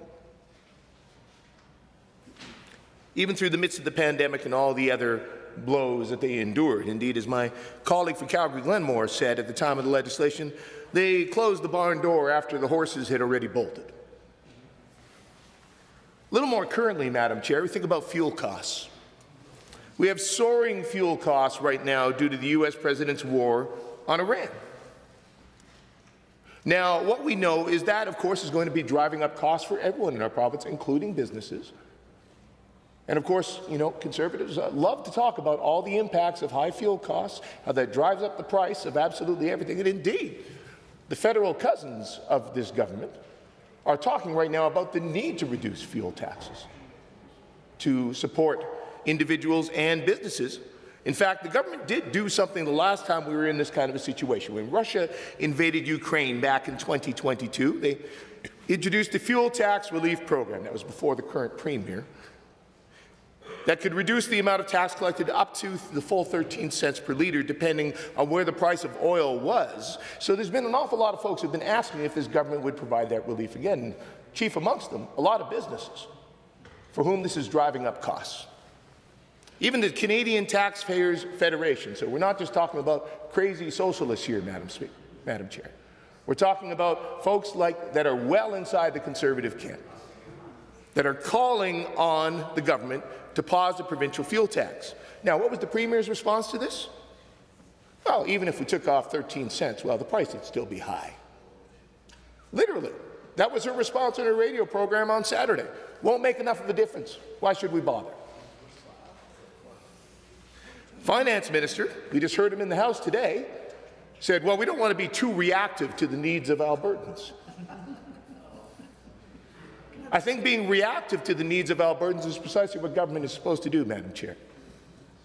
And this is yet another area where this government is failing businesses by refusing to take steps they could to help them reduce costs.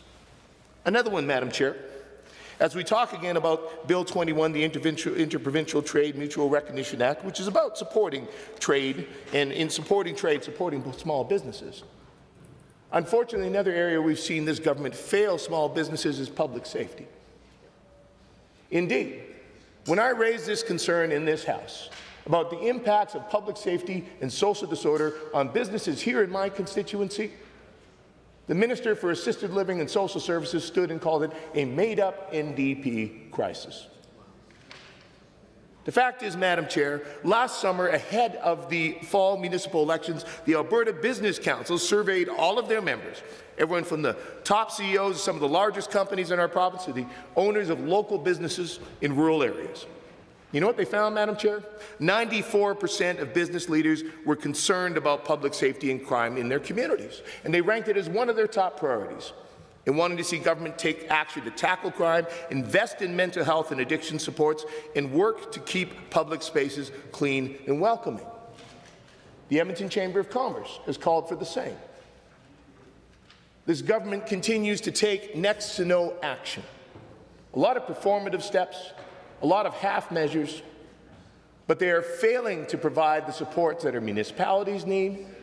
They're cutting funding for many of the organizations that provide preventative services that help deal with issues like social disorder across the province. And that same minister that called it a made-up NDP crisis mocked the call from Alberta municipalities and others for an increase in FCSS funding that would help address these issues. Now, the federal government, which this government loves to yell about, just announced yesterday they are giving over $600,000 to the City of Edmonton to invest in those same preventative services. That's how you help small businesses, Madam Chair. This government isn't interested. But you know, the best example, especially as we talk about interprovincial trade, Madam Chair, is what this government has done in terms of increasing red tape and fees for businesses. In fact, this is something I heard about from businesses directly right here in my constituency.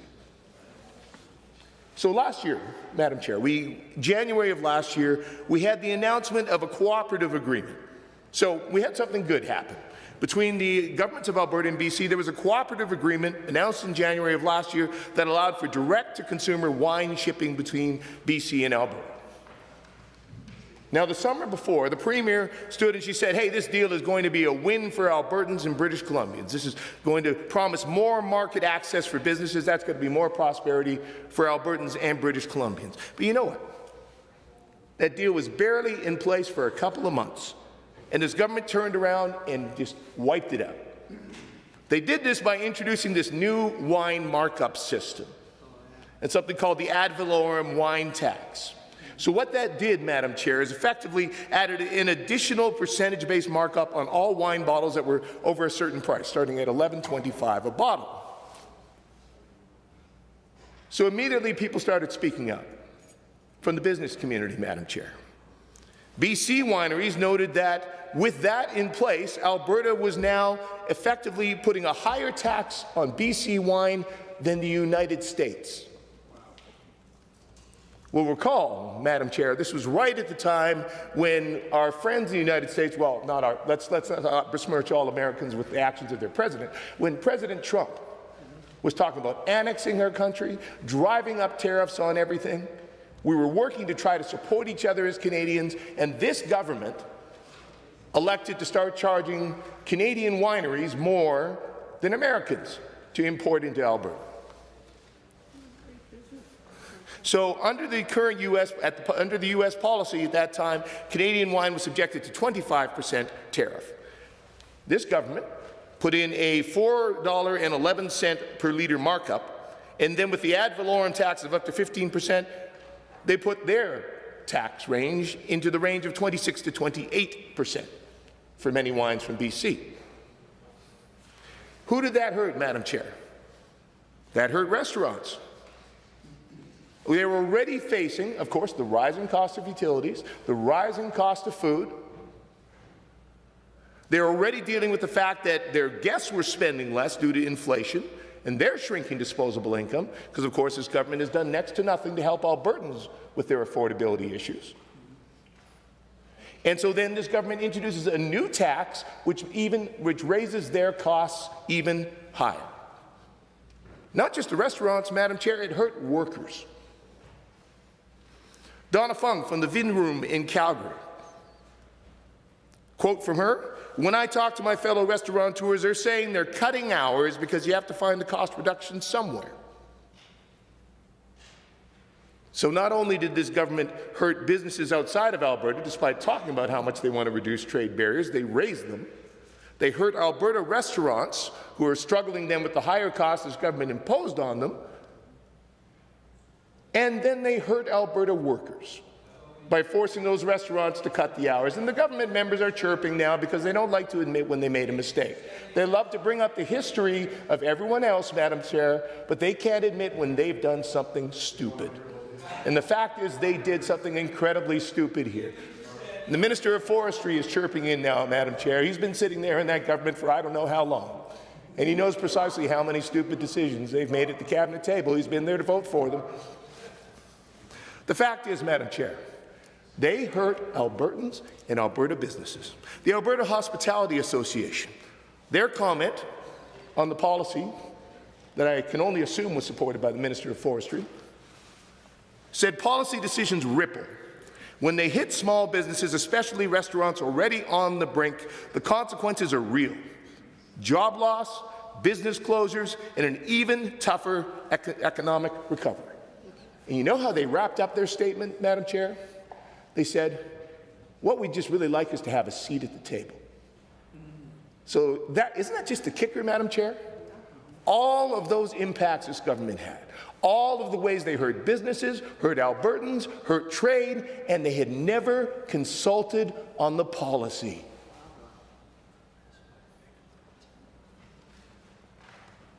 So not only ignorant in the decision, tone deaf in its creation. Of course, we know that's a track record of this government. This is not a government that actually consults with anyone before they take actions that do harm.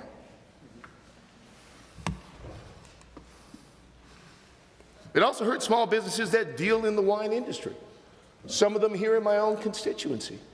And Madam Chair, I can tell you, those businesses were speaking out before the policy passed this House. It's not like the government didn't know. It's not like they weren't warned. As soon as that bill hit the table, the wine industry, the restaurant industry, the hospitality industry mobilized to warn this government to back down, and they didn't. And you know what? That hurt Canadian wineries. Again, we're talking here about an interprovincial trade bill, which is taking positive steps. Let me be clear, we will be supporting this bill. But it's important that we recognize this government's record.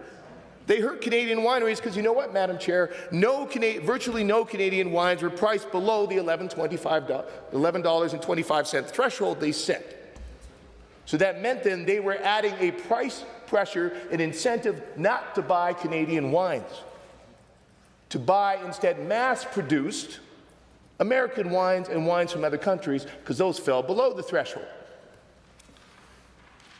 So restaurants that were trying to support Canadian wineries, many of them which were already struggling, were hit even harder. And the response from the Minister for Service Alberta and red tape reduction? Well, we're still the most tax-friendly and open jurisdiction in Canada. Cold and callous words, Madam Chair, when your policies that you're enacting are making it harder for businesses to be able to function. And you know what? The best part, Madam Chair, the best part, the government estimated they would bring in $22 to $23 million a year. You know how much they brought in? 10. So less than half of what they projected. But you know what? It's not, the worst part is not that loss in government revenue, Madam Chair. The fact is that 50% below, because that prediction was based on the number of bottles of wine that had been sold by restaurants, by businesses in the previous year. That meant sales were cut by about 50%. 50% cut in those sales for Alberta businesses, restaurants, stores, traders, at a time we were trying to boost economic activity. Final comment on this, I want to quote Mr. Al Drinkle from Calgary's Montrevino Fine Wines.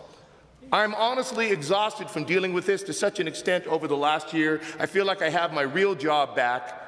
I can go back to selling wine 100% of the time instead of the constant lobbying that ate up so much of my time. Because I will give the government credit, Madam Chair. It took them a year, but they listened. They backed off on a bad policy.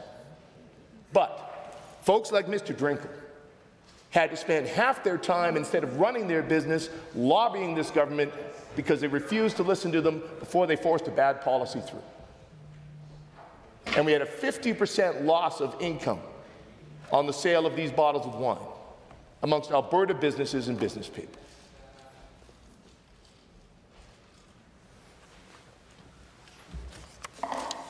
So at least now we have Bill 21, where despite this government's many failures, the costs they've driven up for businesses, the way they've increased fees and taxes, red tape, we've got a small step forward. So I certainly hope that with Bill 21 we're going to see more of this kind of action and a lot less of what we've seen from this government in terms of small businesses in the last 3 to 4 years. Thank you, Madam Chair. Are there others? The honourable member from Goldbar. Thank you, Madam Chair. I'm pleased to rise and offer a few comments on Bill 21. Before I get started, I want to just highlight the fact that our caucus is going to support this bill. We believe that this is a good piece of legislation, and the only reason we're speaking is because we would rather be here talking about this Interprovincial Trade Act than going home for the long weekend, I guess. And it's part of my duty as the official opposition to keep the machinery of government moving rather than letting everybody go home early for the weekend. So you're welcome. You're welcome. I want to build on a little bit of what my colleague from Edmonton City Centre said in his comments. He talked about some of the negative effects that the government policy has had on economic growth, and of course it's important to remember that the goal of this Interprovincial Trade Mutual Recognition Act is to increase economic growth in Alberta and within Canada by implementing interprovincial trade agreements and reducing those barriers to entry for products coming from outside of Alberta and for those products being exported out of Alberta to other parts of the country. But of course, my friend from Edmonton City Centre was quite eloquent in talking about a number of the ways that the government has turned around and taken damaging actions to prevent the economy from growing. And I just thought it would be interesting to talk about this government's record of economic failure over the last 7 years that it's been in office. Looking here at the Alberta Economic Dashboard, which publishes data that's collected by the government of Alberta from various sources. And it's interesting, so when we were in government, the NDP was in government in 2018, the gross domestic product per capita in Alberta hit a high of $75,000 and change per person.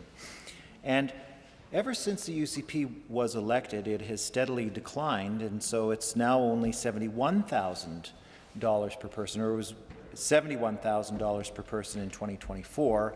I'll be interested to see what the 2025 numbers are. But I can't imagine that the UCP would be selling themselves as good stewards of the economy when we've seen GDP per capita drop by $4,000 per person over the 5 years that they were in government from 2019 to 2024. You know, there's nothing there that they should use to support their claim that they're good stewards of the economy. Again, by measures of annual capital investment by province, in 2025, we were well below the Canadian average in terms of how much capital investment created, and in fact, we were the only above Quebec and Newfoundland and Labrador, which actually saw overall year-to-year decreases in capital investment.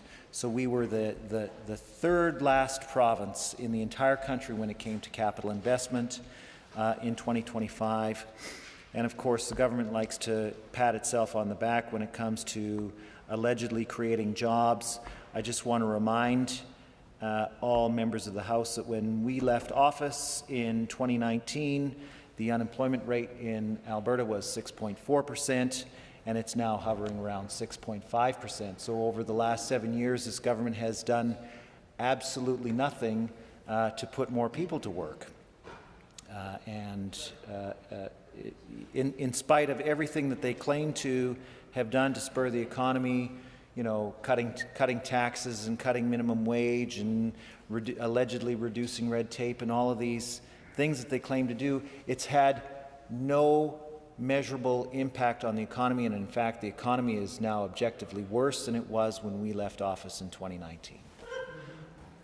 And I hear the member from Olds Disbury Three Hills laughing out loud, and obviously the facts aren't enough to shake her from her delusions about her image of the Alberta economy. But this is, go check it out. It's on the economic dashboard. Everything that I've said here is absolutely, it's right here. It's factual.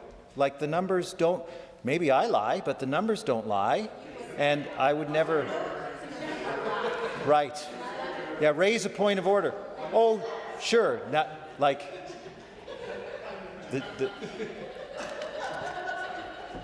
what a shocking double standard. If I had said that about the members opposite, they would have all jumped out of their seats immediately. But because I say it about myself, oh, that's fine.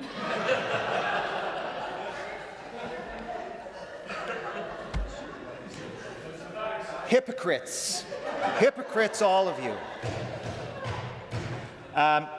No, but the point that I was making is that the economy is objectively worse now than it was in 2019 when the current government took over, and nothing that the government has tried to do to spur economic growth has actually improved. Now it's the federal government's responsibility, which is weird because all provinces have the same federal government. At least that's my understanding of the Constitution. Maybe that's not my friend from Fort McMurray's understanding of the Constitution, but we all have the same federal government, and yet economic growth in places like BC and Manitoba and Ontario and all of these other provinces has eclipsed Alberta's. And in fact, Ontarians now earn more per week than Albertans do, which is the first time in living memory that that has happened. This is the first year in my life that Ontarians have started to bring home more money per week than workers in Alberta do. That is the legacy of this government. So what I think that this Interprovincial Trade Act will take some meaningful measures to increase economic growth here in Alberta. But I just want to close off by making some humble suggestions about other things the government could do to increase economic growth in Alberta. And it's a pretty simple list. Just invest in education. Invest in education at both the primary, secondary, and at the post-secondary levels.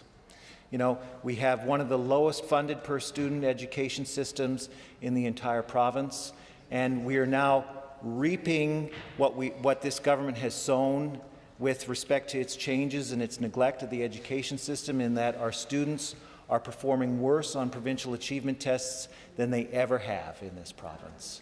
And we are losing ground to other provinces in this country in terms of academic achievement for our elementary and junior high and high school students, and we will continue to do so unless the government takes meaningful action to hire more teachers, hire more educational assistants, put more complexity teams into complex classrooms, and build more school spaces.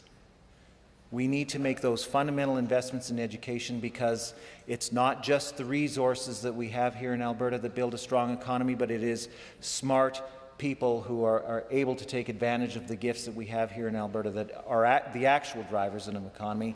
And if we neglect our children, we will fail to improve the economy. And that goes at the post-secondary level as well. This government has been extremely negligent in terms of supporting post-secondary education in the province.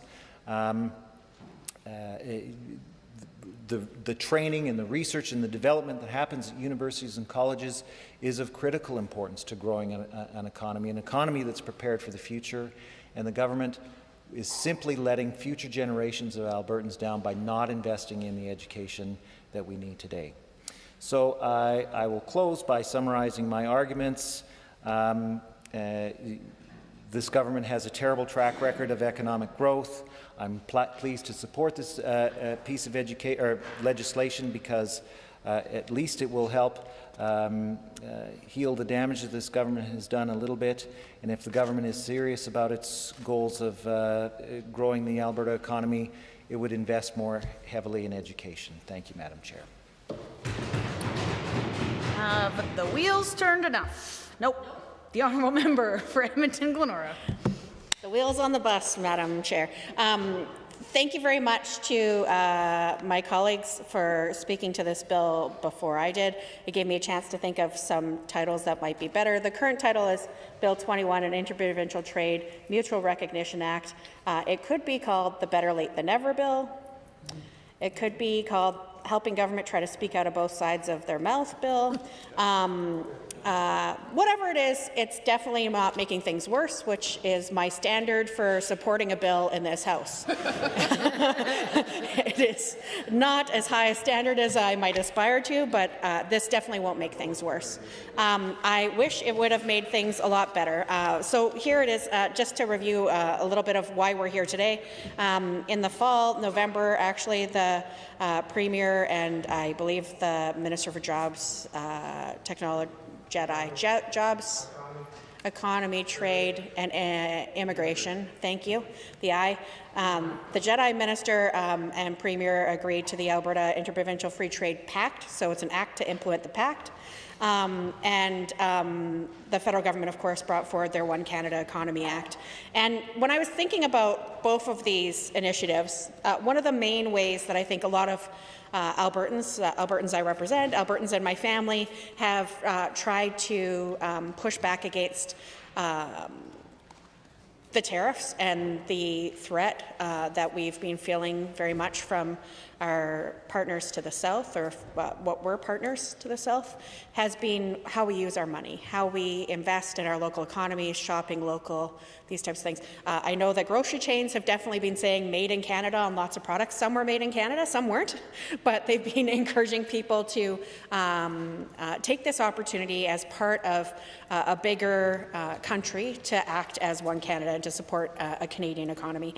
And one of the best areas to be able to do that, because we buy it every single week, or most of us do, is at the grocery store. And I'm thinking about my Uncle Larry as I read this bill, because he was one of the first people I know who downloaded. There were a few apps that were created. Some were created by Albertan bright minds, and he was one of the first ones that you could scan the QR code, or not QR code, you could scan the code at the grocery store that's on, you know, the barcode on UPC? UPC code. You could scan the UPC code at the grocery store, and it would tell you how much of that product was Canadian or not Canadian, and help you know if you were putting your money back into the local economy.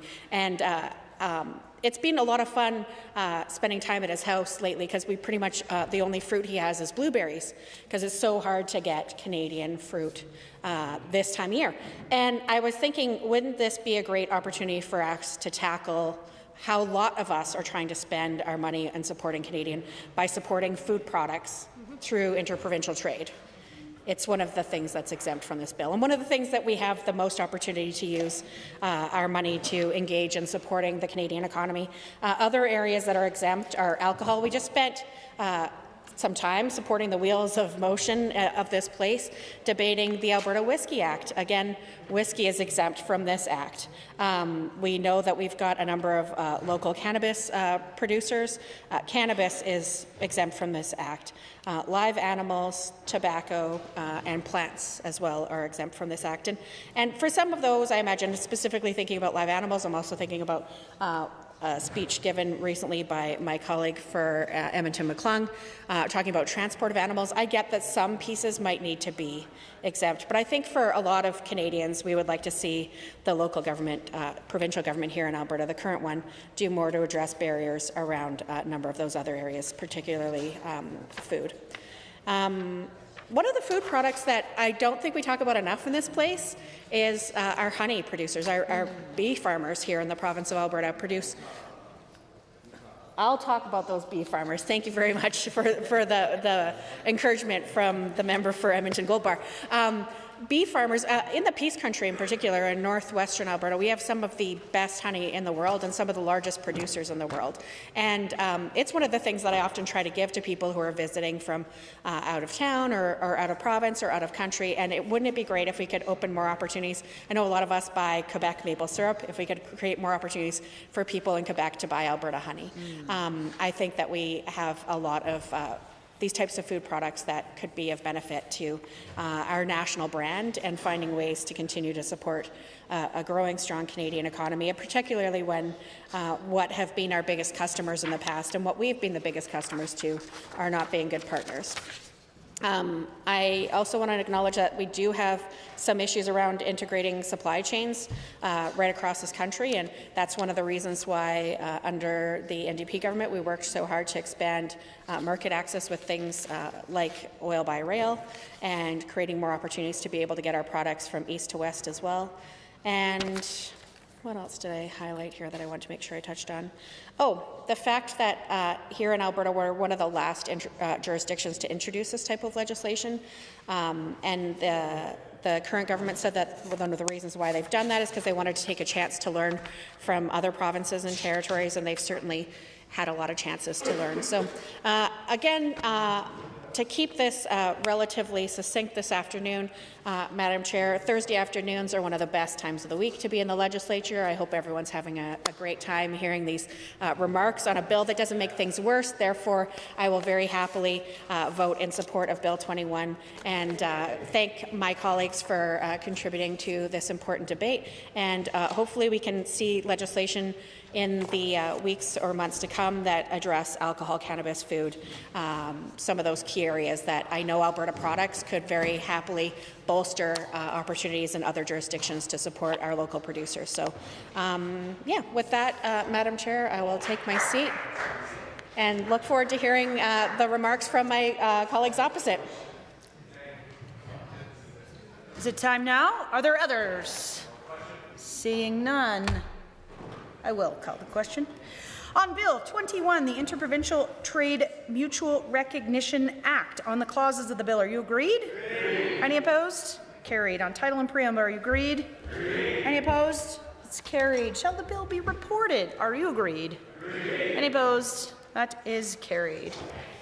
The Honourable Deputy Government House Leader. Thank you very much, Madam Chair. I move that the committee rise and report on Bill 21. Having heard that motion to rise and report, all those in favour, please say aye. Aye. Any opposed, please say no. So carried.